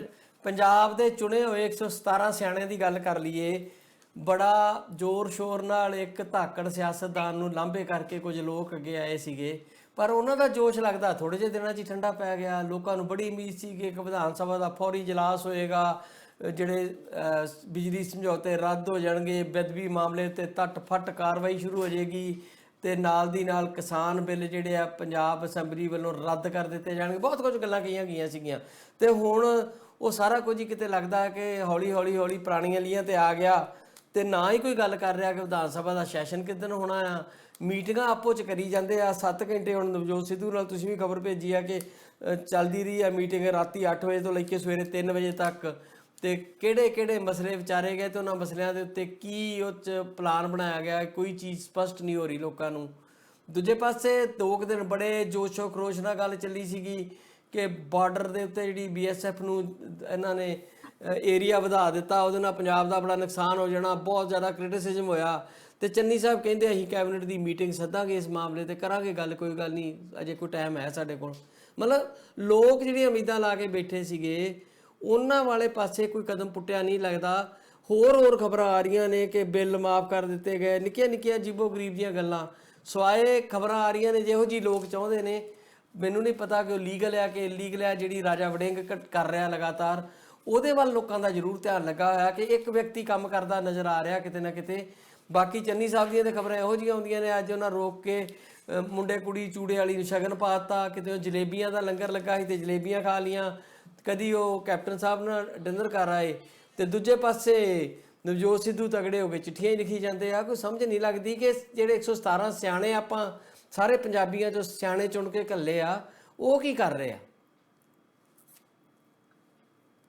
ਸਿਆਣਪ ਦਾ ਤਾਂ ਅਸੀਂ ਪਿਛਲੇ ਲੰਮੇ ਸਮੇਂ ਤੋਂ ਜੋ ਦੇਖ ਰਹੇ ਹਾਂ, ਪੰਜਾਬ ਦੀ ਜਿਹੜੀ ਇਲੈਕਸ਼ਨ ਪੋਲਿਟਿਕਸ ਹੈ, ਜੇ ਉਹਦੇ ਹਿਸਾਬ ਨਾਲ ਦੇਖੀਏ ਤਾਂ ਸਿਆਣਪ ਦਾ ਤਾਂ ਭੋਗ ਹੀ ਪੈ ਗਿਆ ਲੱਗਦਾ ਹੈ। ਤੇ ਬਾਕੀ ਇਹ ਆ ਕਿ ਹਰੇਕ ਵਿਅਕਤੀ ਆਪਣੀ ਆਪਣੀ ਬਿਲਡਿੰਗ, ਕਹ ਲਓ ਇਮੇਜ ਬਿਲਡਿੰਗ 'ਚ ਲੱਗਾ ਹੋਇਆ। ਚਰਨਜੀਤ ਸਿੰਘ ਚੰਨੀ ਹੋਰੀ ਜਿਹੜੇ ਆ, ਉਹਨਾਂ ਨੇ ਜਿਹੜੀਆਂ ਕੁਝ ਗੱਲਾਂ ਕੀਤੀਆਂ ਨੇ ਜਾਂ ਜਿਵੇਂ ਉਹ ਮੂਵ ਕਰਦੇ ਨੇ, ਉਹ ਉਹੀ ਤਰੀਕਾ ਆ, ਇੱਕ ਪੋਪੂਲਿਸਟ ਜਿਹਾ ਇੱਕ ਤਰੀਕਾ ਹੈਗਾ ਕਿ ਆਪਣੀ ਇਮੇਜ ਬਿਲਡਿੰਗ ਕੀਤੀ ਜਾਏ, ਤੇ ਉਹਦੇ ਚੋਂ ਕਾਫੀ ਹੱਦ ਤੱਕ ਸਫਲ ਵੀ। ਲੋਕਾਂ ਨੂੰ ਏਦਾਂ ਦੀਆਂ ਚੀਜ਼ਾਂ ਚੰਗੀਆਂ ਲੱਗਦੀਆਂ ਜੀ। ਰਾਜਾ ਵੜਿੰਗ ਸਹੀ ਕਰ ਰਹੇ ਨੇ ਕਾਨੂੰਨ ਦੇ ਮੁਤਾਬਕ ਜਾਂ ਨਹੀਂ, ਇਹ ਗੱਲਾਂ ਬਹੁਤ ਬਾਅਦ ਦੀਆਂ ਕਿ ਉਹ ਕਾਨੂੰਨ ਦੇ ਮੁਤਾਬਕ ਚੱਲ ਰਹੇ ਨੇ। ਪਰ ਲੋਕਾਂ ਨੂੰ ਇਹ ਚੰਗਾ ਲੱਗ ਰਿਹਾ ਹੈ ਕਿ ਇੱਕ ਮੰਤਰੀ ਜਿਹੜਾ ਆ ਉਹ ਲਗਾਤਾਰ ਐਕਟਿਵ ਹੈ। ਉਹ ਪਤਾ ਨਹੀਂ ਕਿਹੜੇ ਵੇਲੇ ਕਿਹੜੇ ਬੱਸ ਸਟੈਂਡ ਤੇ ਪਹੁੰਚ ਜਾਂਦਾ ਹੈ, ਤੇ ਕਿੰਨੀਆਂ ਬੱਸਾਂ ਉਹਨੇ ਜ਼ਬਤ ਕਰਤੀਆਂ ਵੀ ਜਿਹੜੇ ਰੂਟ ਹੈ ਹੀ ਨਹੀਂ ਜਿਹਦੇ ਕੋਲੋਂ, ਜਿਹੜੇ ਬਿਨਾਂ ਪਰਮਿਟ ਤੋਂ ਚੱਲੀ ਜਾਂਦੀਆਂ ਬੱਸਾਂ, ਉਹ ਇੰਪਾਊਂਡ ਕਰ ਦਿੰਦਾ ਜਾ ਕੇ। 40 ਬੱਸਾਂ ਅੱਜ ਕਰਤੀਆਂ, 50 ਬੱਸਾਂ ਕੱਲ ਕਰਤੀਆਂ। ਤੇ ਉਹਦੇ 'ਚ ਇਹ ਵੀ ਨਹੀਂ ਹੈ ਕਿ ਕੱਲੀਆਂ ਮਤਲਬ ਕੋਈ ਬਦਲਾਖੋਰੀ ਜਿਹੜੀ ਆ ਕੋਈ ਹੈ, ਕੋਈ ਉਹਦੇ ਮਨ ਦੇ ਵਿੱਚ ਵੀ ਕੱਲੇ ਬਾਦਲਾਂ ਦੀਆਂ ਬੱਸਾਂ ਬੰਦ ਕੀਤੀਆਂ। ਜਿਹੜੀਆਂ ਵੀ ਬਿਨਾਂ ਪਰਮਿਟ ਤੋਂ ਬੱਸਾਂ ਸੀ, ਉਹ ਕਿਸੇ ਦੀਆਂ ਵੀ ਹੋਣ, ਉਹਨੇ ਇੰਪਾਊਂਡ ਕੀਤੀਆਂ। ਤੇ ਉਹਨੇ ਬਕਾਇਦਾ ਖਬਰ ਹੈ ਕਿ ਉਹਨੇ ਇੱਕ WhatsApp ਗਰੁੱਪ ਬਣਾਇਆ, ਜਿੰਨੇ ਵੀ ਜਿਹੜੇ ਉਹਨਾਂ ਦੇ ਸਰਕਾਰੀ ਟਰਾਂਸਪੋਰਟ ਮਹਿਕਮੇ ਦੇ ਜਿਹੜੇ ਆਫੀਸਰਸ ਨੇ, GM ਨੇ, ਜਨਰਲ ਮੈਨੇਜਰ ਨੇ ਵੱਖ-ਵੱਖ ਸ਼ਹਿਰਾਂ 'ਚ ਬੱਸ ਸਟੈਂਡਾਂ ਦੇ ਤੇ ਰੋਡਵੇਜ਼ ਦੇ ਜਾਂ ਪੈਪਸੂ ਦੇ, ਉਹਨਾਂ ਦਾ ਇੱਕ ਗਰੁੱਪ ਹੈ ਜਿਸ 'ਚੋਂ ਰੋਜ਼ ਇੱਕ ਮੈਸੇਜ ਛੱਡਿਆ ਹੁੰਦਾ ਹੈ ਬਈ ਕਿਸੇ ਵੇਲੇ ਵੀ ਆ ਕੇ ਜਿਹੜਾ ਆ ਦੇਖਿਆ ਜਾ ਸਕਦਾ ਹੈ ਕਿ ਤੁਹਾਡਾ ਜਿਹੜਾ ਪ੍ਰਬੰਧ ਕਿੱਦਾਂ ਦਾ ਆ, ਸਫਾਈ ਕਿੱਦਾਂ ਦੀ ਹੈ, ਸਫਾਈ ਤੇ ਬੱਸ ਸਟੈਂਡ ਜਿਹੜੇ ਉਹਨਾਂ ਸਫਾਈ ਤੇ ਜ਼ੋਰ ਦਿੱਤਾ ਜਾ ਰਿਹਾ। ਇਹ ਗੱਲਾਂ ਜਿਹੜੀਆਂ ਲੋਕਾਂ ਨੂੰ ਪਸੰਦ ਆਉਂਦੀਆਂ, ਇਹਨੂੰ ਪੋਪੂਲਿਸਟ ਐਕਟੀਵਿਟੀਜ਼ ਕਿਹਾ ਜਾਂਦਾ ਹੈ, ਜਿਹਨੂੰ ਮੈਂ ਕਹਿੰਦਾ ਵੀ ਮਸ਼ਹੂਰ ਹੋਣ ਦੀ ਇੱਕ ਸਿਆਸਤ ਹੈ, ਤੇ ਉਹਦੇ 'ਚੋਂ ਬੜਾ ਸਫਲ ਹੈ। ਲੋਕ ਲਾਜ਼ਮੀ ਤੌਰ ਤੇ ਏਦਾਂ ਦੇ ਲੋਕਾਂ ਨੂੰ ਪਸੰਦ ਕਰਦੇ ਆ, ਭਾਵੇਂ ਉਹ ਜਿੱਦਾਂ ਦਾ ਮਰਜ਼ੀ ਵੀ ਕੰਮ ਹੋਵੇ। ਪਰ ਇਹ ਵੀ ਲੋਕਾਂ ਨੂੰ ਲੱਗਦਾ ਵੀ ਕੋਈ ਬੰਦਾ ਕਰ ਰਿਹਾ ਹੈ। ਇਸੇ ਤਰ੍ਹਾਂ ਕਿਤੇ ਸ਼ਗਨ ਦੇ ਦੇਣਾ ਚਰਨਜੀਤ ਸਿੰਘ ਚੰਨੀ ਵੱਲੋਂ, ਰਾਹ ਜਾਂਦਿਆਂ ਨਾਲ ਗੱਲ ਕਰ ਲੈਣੀ, ਇਹ ਜਿਹੜੇ ਕਦਮ ਨੇ, ਇਹ ਕਦਮ ਬੰਦੇ ਨੂੰ ਕਿਤੇ ਨਾ ਕਿਤੇ ਉਹਦੀ ਉਸਾਰੀ ਕਰਦੇ ਆ। ਲੋਕਾਂ ਨੂੰ ਲੱਗਦਾ ਇੱਕ ਪਾਸੇ ਕੈਪਟਨ ਅਮਰਿੰਦਰ ਸੀ ਜਿਹੜਾ ਆਪਣੇ ਮੰਤਰੀਆਂ ਨੂੰ ਵੀ ਨਹੀਂ ਸੀ ਮਿਲਦਾ, ਇੱਕ ਪਾਸੇ ਚਰਨਜੀਤ ਚੰਨੀ ਹੈ ਜਿਹੜਾ ਇਹ ਕਹਿੰਦਾ ਹੈ ਕਿ ਹਰ ਚੁਣਿਆ ਹੋਇਆ ਨੁਮਾਇੰਦਾ, ਚਾਹੇ ਉਹ ਪਿੰਡ ਦਾ ਸਰਪੰਚ ਹੋਵੇ ਜਾਂ ਪੰਚ ਹੋਵੇ, ਉਹ ਆਪਣੇ ਆਪ ਨੂੰ ਮੁੱਖ ਮੰਤਰੀ ਸਮਝੇ। ਹੁਣ ਸਧਾਰਨ ਵਿਅਕਤੀ ਲਈ ਇਹ ਬਹੁਤ ਵੱਡੀ ਗੱਲ ਹੈ, ਭਾਵੇਂ ਪ੍ਰੈਕਟਿਸ ਦੇ ਵਿੱਚ ਇਹ ਕੁਝ ਨਹੀਂ ਹੋਣਾ, ਪ੍ਰੈਕਟੀਕਲੀ ਤਾਂ ਹੋਣਾ ਹੀ ਨਹੀਂ ਇਹ ਵੀ ਹਾਂ ਵੀ ਪ੍ਰੈਕਟੀਕਲੀ ਕੋਈ ਚੁਣਿਆ ਹੋਇਆ ਨੁਮਾਇੰਦਾ ਜਿਹੜਾ ਉਹਨੂੰ ਉਹ ਇੱਜ਼ਤ ਮਾਣ ਮਿਲ ਸਕੇ ਜਿਹਦਾ ਉਹ ਹੱਕਦਾਰ ਹੈ, ਉਹ ਵੀ ਨਹੀਂ ਮਿਲਣਾ। ਉਹਨੂੰ ਥਾਣੇ 'ਚ ਕੁਰਸੀ ਵੀ ਨਹੀਂ ਮਿਲਦੀ, ਨਾ ਹੀ ਮਿਲਣੀ ਹੈ। ਪਰ ਲੋਕਾਂ ਨੂੰ ਚੰਗਾ ਲੱਗਦਾ ਵੀ ਹੈ ਵੀ ਸਾਡਾ ਮੁੱਖ ਮੰਤਰੀ ਏਦਾਂ ਦਾ। ਸੋ ਮੁਕਾਬਲਤਨ ਕੈਪਟਨ ਅਮਰਿੰਦਰ ਦੇ ਇੱਕ ਇਮੇਜ ਬਿਲਡ ਹੋਈ ਹੈ ਚਰਨਜੀਤ ਚੰਨੀ ਦੀ। ਪਰ ਕੋਰ ਇਸ਼ੂਸ ਉੱਥੇ ਅਟਕੇ ਹੋਏ, ਸਾਡੇ ਕੋਲ ਸਮਾਂ ਘੱਟ ਹੈ, 2-3 ਮਿੰਟ ਰਹਿ ਗਏ, ਤੇ ਕੋਰ ਇਸ਼ੂ ਉੱਥੇ ਹੀ ਹੈ। ਤੇ ਨਵਜੋਤ ਸਿੰਘ ਸਿੱਧੂ ਦਾ ਆਪਣਾ ਇੱਕ ਕੰਮ ਕਰਨ ਦਾ ਤਰੀਕਾ ਹੈ, ਪਤਾ ਨਹੀਂ ਹਾਈਕਮਾਨ ਕੀ ਸੋਚਦੀ ਹੈ। ਸੋਨੀਆ ਗਾਂਧੀ ਨੇ ਕਹਿ ਕੇ ਭੇਜਿਆ ਸੀ ਵੀ ਹੁਣ ਭਾਈ ਕੋਈ ਜਨਤਕ ਤੌਰ ਤੇ ਬਿਆਨਬਾਜ਼ੀ ਨਾ ਕਰੇ, ਪਰ ਉਹਦੇ ਬਾਵਜੂਦ 15 ਅਕਤੂਬਰ ਨੂੰ ਲਿਖੀ ਹੋਈ ਸੋਨੀਆ ਗਾਂਧੀ ਨੂੰ ਚਿੱਠੀ ਜਿਹੜੀ ਹੈ ਪਰਸੋਂ ਸ਼ਾਮੀ ਉਹਨੇ ਜਨਤਕ ਕਰਤੀ ਨਵਜੋਤ ਸਿੰਘ ਸਿੱਧੂ ਨੇ। ਤੇ ਉਸ ਤੋਂ ਬਾਅਦ ਹਰੀਸ਼ ਚੌਧਰੀ ਤੇ ਪ੍ਰਗਟ ਸਿੰਘ ਤੇ ਨਵਜੋਤ ਸਿੰਘ ਸਿੱਧੂ ਤੇ ਚਰਨਜੀਤ ਸਿੰਘ ਚੰਨੀ ਦੀ ਮੀਟਿੰਗ ਹੋ ਗਈ। 8 ਵਜੇ ਸ਼ੁਰੂ ਹੋਈ, ਤੜਕੇ 3 ਵਜੇ ਤੱਕ ਚੱਲੀ। ਪਰ 3 ਵਜੇ ਤੱਕ ਤੜਕੇ ਜਿਹੜੀ ਚੱਲੀ ਉਹ ਮੀਟਿੰਗ, ਉਸ ਮੀਟਿੰਗ ਦੇ ਵਿੱਚ ਬੜੇ ਮੁੱਦੇ ਵਿਚਾਰੇ ਹੋਣਗੇ, 18 ਨਿਕਾਤੀ, 13 ਨਿਕਾਤੀ, 5 ਨਿਕਾਤੀ ਕੋਰ ਇਸ਼ੂਜ਼ ਵੀ ਆਪਾਂ ਕਰਨੇ ਆ। ਪਰ ਦੂਜੇ ਦਿਨ ਹੀ ਜਿਹੜੀ ਸਵੇਰੇ ਮੀਟਿੰਗ ਹੋਈ ਕੈਬਨਿਟ ਦੀ, ਉਹਦੇ 'ਚ ਇਸ ਤੜਕੇ 3 ਵਜੇ ਤੱਕ ਚੱਲੀ ਮੀਟਿੰਗ ਦਾ ਕੋਈ ਪਰਛਾਵਾਂ ਹੀ ਨਹੀਂ। ਉੱਥੇ ਤਾਂ ਬਸ ਉਹੀ ਆ ਵੀ ਠੀਕ ਆ, ਫਲੈਟ ਰੇਟ ਕਰਤਾ ਜੀ, ਪਾਣੀਆਂ ਦੇ ਬਿੱਲ ਜਿਹੜੇ ਆ, ਸਰਕਾਰੀ ਮੋਟਰਾਂ ਦੇ ਬਿੱਲ ਮਾਫ ਹੈ, ਤੇ ਸ਼ਹਿਰਾਂ ਤੇ ਪਿੰਡਾਂ ਦੇ ਵਿੱਚ ਜਿਹੜਾ ਪਾਣੀ ਦਾ ਬਿੱਲ ਹੈ ਉਹ ਫਲੈਟ ਰੇਟ ਕਰਤਾ 50 ਰੁਪਏ, ਜਿਹੜਾ ਮਿਨੀਮਮ 105 ਸੀ ਉੱਥੋਂ ਵੀ ਅੱਧਾ ਕਰਤਾ। ਸੋ ਇਹ ਇਸ ਤਰ੍ਹਾਂ ਦੀਆਂ ਕੁਝ ਗੱਲਾਂ ਕਰ ਦਿੱਤੀਆਂ, ਪਰ ਕੋਰ ਇਸ਼ੂਜ਼ ਜਿਹੜੇ ਆ ਉਹਨੂੰ ਛੇੜਿਆ ਨਹੀਂ। ਇਹ ਕਹਿਤਾ ਵੀ ਹਾਂ ਵੀ ਤੁਸੀਂ ਨਵਜੋਤ ਸਿੰਘ ਸਿੱਧੂ ਬਾਰੇ ਪੁੱਛਦੇ ਆ ਜੀ, ਨਵਜੋਤ ਸਿੰਘ ਸਿੱਧੂ ਨਾਲ ਕੋਈ ਮਤਭੇਦ ਨਹੀਂ, ਜੇ ਤੁਸੀਂ ਕਹੋਗੇ ਤਾਂ ਅਗਲੀ ਕੈਬਨਿਟ ਮੀਟਿੰਗ ਦੇ ਵਿੱਚ ਨਾਲ ਲੈ ਆਵਾਂਗੇ। ਇਹ ਕਹਿਤਾ ਚਰਨਜੀਤ ਚੰਨੀ ਨੇ। ਅਗਲੀ ਕੈਬਨਿਟ ਮੀਟਿੰਗ ਅਗਲੇ ਹਫਤੇ ਹੋਊਗੀ, ਉਦੋਂ ਤੱਕ ਇੱਕ ਹਫਤਾ ਹੋਰ ਲੰਘ ਜਾਣਾ ਹੈ, ਤੇ ਫਿਰ ਉਹ ਜਿਹੜੇ ਇਸ਼ੂਜ਼ ਜਿਹੜੇ ਉਹਨਾਂ ਤੇ ਜੇ ਅੱਜ ਵੀ ਕਾਰਵਾਈ ਤੁਸੀਂ ਸ਼ੁਰੂ ਕਰੋ ਤਾਂ ਵੀ ਨਹੀਂ ਉਹ ਕੰਪਲੀਟ ਹੁੰਦੇ। ਕੀ ਕੰਮ ਹੋਣਾ? ਕੁਝ ਨਹੀਂ ਹੋਣਾ। ਜੋ ਕੈਪਟਨ ਅਮਰਿੰਦਰ ਛੱਡ ਕੇ ਗਏ ਸੀ ਗੱਲ ਤਾਂ ਉੱਥੇ ਹੀ ਖੜੀ ਆ। ਆਹ ਕੰਮ ਤਾਂ ਕੈਪਟਨ ਅਮਰਿੰਦਰ ਨੇ ਵੀ ਕਰ ਦੇਣੇ ਸੀ। ਫਿਰ ਲੜਾਈ ਕਾਹਦੀ ਸੀ? ਤੇ ਮੁੱਖ ਮੰਤਰੀ ਕਿਉਂ ਬਦਲਤਾ? ਤੇ ਨਵਜੋਤ ਸਿੰਘ ਸਿੱਧੂ ਖੁਦ ਕੀ ਕਰ ਰਹੇ ਆ? ਸੋ ਇਹ ਸਾਰੀਆਂ ਚੀਜ਼ਾਂ ਨੇ, ਇਹਨਾਂ ਚੋਂ ਅਸੀਂ ਦੇਖ ਰਹੇ ਹਾਂ ਕਿ ਪੰਜਾਬ ਜਿਹੜਾ ਆ ਪਿਛਲੇ 5-6 ਮਹੀਨੇ ਤੋਂ ਆਪਾਂ ਇਹਦੇ ਬਾਰੇ ਗੱਲ ਕਰੀ ਜਾਂਦੇ ਆ। ਸਿੱਧੂ ਆ ਤੇ ਕੈਪਟਨ ਅਮਰਿੰਦਰ ਹੈ ਤੇ ਹੁਣ ਚੰਨੀ ਹੈ ਤੇ ਪ੍ਰਗਟ ਸਿੰਘ ਹੈ, ਤੇ ਪੰਜਾਬ ਦੇ ਜਿਹੜੇ ਬੇਸਿਕ ਜਿਹੜੇ ਇਸ਼ੂਜ਼ ਨੇ, ਭਾਵੇਂ ਉਹ ਕਹਿ ਲਓ ਵੀ ਬਿਜਲੀ ਸਮਝੌਤੇ ਵਾਲਾ ਮਾਮਲਾ ਆ ਜਾਂ ਰੁਜ਼ਗਾਰ ਦਾ ਮਾਮਲਾ ਹੈ, ਮਹਿੰਗਾਈ ਦਾ ਮਾਮਲਾ, ਬਾਕੀ ਸਾਰੇ ਮਾਮਲੇ ਆ, ਮਾਫੀਏਜ਼ ਹੈਗੇ ਆ, ਉਹਨਾਂ ਦੀ ਗੱਲ ਗੁੱਲ ਹੋਣੋਂ ਹਟ ਗਈ ਹੈ। ਤੇ ਪਾਪੂਲਿਸਟ ਜਿਹੜੇ ਕੁਝ ਸਟੈਪ ਚੁੱਕ ਰਹੀ ਹੈ ਸਰਕਾਰ, ਉਹਦੇ ਨਾਲੋਂ ਬੱਲੇ ਬੱਲੇ ਕਰਾਉਣ ਦੀ ਕੋਸ਼ਿਸ਼ ਕਰ ਰਹੇ ਆ। ਨਵਜੋਤ ਸਿੰਘ ਸਿੱਧੂ ਕੀ ਕਰਨਗੇ, ਕੀ ਕਰਨਾ ਚਾਹਣਗੇ, ਉਹ ਆਉਂਦੇ 2-4 ਦਿਨਾਂ ਚ ਫਿਰ ਪਤਾ ਲੱਗ ਜਾਏ, ਕਦੀ ਥੱਲੇ ਕਦੀ ਉੱਤੇ, ਏਦਾਂ ਦੀ ਸਥਿਤੀ ਜਿਹੜੀ ਲਗਭਗ। ਸੁਖਜਿੰਦਰ ਰੰਧਾਵਾ ਦਾ ਕਿਤੇ ਜ਼ਿਕਰ ਨਹੀਂ ਹੋ ਰਿਹਾ। ਕਿਹਾ ਜਾ ਰਿਹਾ ਸੀ ਕਿ ਉਹ ਵਿਅਕਤੀ ਬੜਾ ਧੜੱਲੇਦਾਰ ਸਿਆਸਤਦਾਨ ਹੈ ਤੇ ਉਹ ਖਾਸ ਕਰਕੇ ਬੇਅਦਬੀਆਂ ਦੇ ਮਾਮਲੇ ਤੇ ਉਹ ਬਹੁਤ ਗੰਭੀਰ ਹੈ, ਤੇ ਉਹ ਇਸ ਮਾਮਲੇ ਨੂੰ ਲੈ ਕੇ ਉਹ ਪਿੱਛੇ ਨਹੀਂ ਹਟਣ ਵਾਲਾ। ਬਹੁਤ ਕਿਹਾ ਜਾਂਦਾ ਸੀ ਅੰਮ੍ਰਿਤਧਾਰੀ ਸਿੱਖ ਹੈ ਜੀ, ਪੂਰਾ ਇਸ ਤਰ੍ਹਾਂ ਹੈ, ਪਰ ਉਹਨਾਂ ਦਾ ਕੋਈ ਕਿਤੇ ਨਾਮ ਤੇ ਨਹੀਂ ਸਾਹਮਣੇ ਆ ਰਿਹਾ। ਕੈਬਨਿਟ ਮੀਟਿੰਗ ਦੇ ਵਿੱਚ ਵੀ ਮੈਨੂੰ ਪਤਾ ਨਹੀਂ, ਜਾਣਕਾਰੀ ਨਹੀਂ ਵੀ ਉਹ ਆਏ ਜਾਂ ਨਹੀਂ, ਕਿਉਂਕਿ ਜਿਹੜੀ ਪ੍ਰੈਸ ਕਾਨਫਰੰਸ ਹੈ ਉਹਦੇ ਚ ਓਪੀ ਸੋਨੀ ਬੈਠੇ ਸੀ ਤੇ ਸੱਜੇ ਹੱਥ ਮਨਪ੍ਰੀਤ ਬਾਦਲ ਬੈਠੇ ਸੀ, ਉੱਥੇ ਵੀ ਸੁਖਜਿੰਦਰ ਰੰਧਾਵਾ ਦਿਖਾਈ ਨਹੀਂ ਦਿੱਤੇ।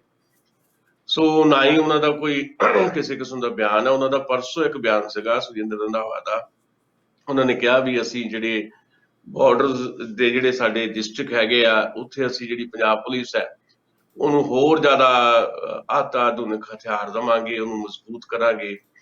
ਪਰ ਜਿਹੜਾ ਇਸ਼ੂ ਹੈ, ਜਿਹੜੀ 50 ਕਿਲੋਮੀਟਰ ਤੱਕ BSF ਦੇ ਹਵਾਲੇ ਕਰਤਾ ਸਾਰਾ ਪੰਜਾਬ ਇੱਕ ਕਿਸਮ ਦਾ, ਉਹਦੇ ਬਾਰੇ ਕੋਈ ਸਰਕਾਰ ਦਾ ਕੋਈ ਸਟੈਂਡ ਜਿਹੜਾ ਉਹਦੇ ਚ ਸੁਖਜਿੰਦਰ ਰੰਧਾਵਾ ਜਿਹੜੇ ਆ ਕਿਤੇ ਇਨਵੋਲਵ ਹਾਲੇ ਦਿਖਾਈ ਨਹੀਂ ਦੇ ਰਹੇ। ਚਰਨਜੀਤ ਚੰਨੀ ਨੇ ਕਹਿ ਦਿੱਤਾ ਸਪੈਸ਼ਲ ਕੈਬਨਿਟ ਮੀਟਿੰਗ ਕਾਲ ਕਰ ਲਾਂਗੇ, ਲੋੜ ਪਈ ਸਰਬ ਪਾਰਟੀ ਮੀਟਿੰਗ ਕਰ ਲਾਂਗੇ, ਲੋੜ ਪਈ ਤਾਂ ਵਿਧਾਨ ਸਭਾ ਦਾ ਸਪੈਸ਼ਲ ਸੈਸ਼ਨ ਬੁਲਾ ਲਾਂਗੇ। ਸੋ ਏਦਾਂ ਦੀਆਂ ਗੱਲਾਂ ਨੇ। ਸਮਾਂ ਆਪਣਾ ਭਾਜੀ ਮੁੱਕ ਗਿਆ, ਆਪਾਂ ਕੱਲ। ਬਹੁਤ ਸ਼ੁਕਰੀਆ ਜੀ, ਸਮਾਂ ਤੁਹਾਡਾ ਆਪਣਾ ਮੁੱਕ ਗਿਆ। ਕੱਲ ਦੇ ਪ੍ਰੋਗਰਾਮ 'ਚ ਹੋਰ ਗੱਲਬਾਤ ਕਰਾਂਗੇ। ਗੱਲਾਂ ਬਾਤਾਂ ਤੇ ਬਹੁਤ ਜ਼ਿਆਦਾ ਨੇ, ਹੋਰ ਆਪਾਂ ਕੱਲ ਦੇ ਪ੍ਰੋਗਰਾਮ 'ਚ ਹੋਰ ਵਿਸਤਾਰ ਨਾਲ ਕੁਝ ਗੱਲਾਂ ਬਾਤਾਂ ਛੋਵਾਂਗੇ। ਬਹੁਤ ਬਹੁਤ ਧੰਨਵਾਦ ਜੀ। ਸ਼ੁਕਰੀਆ ਜੀ, ਮਿਹਰਬਾਨੀ। ਸੁਹਿਰਦ ਨਿਰਪੱਖ ਅਤੇ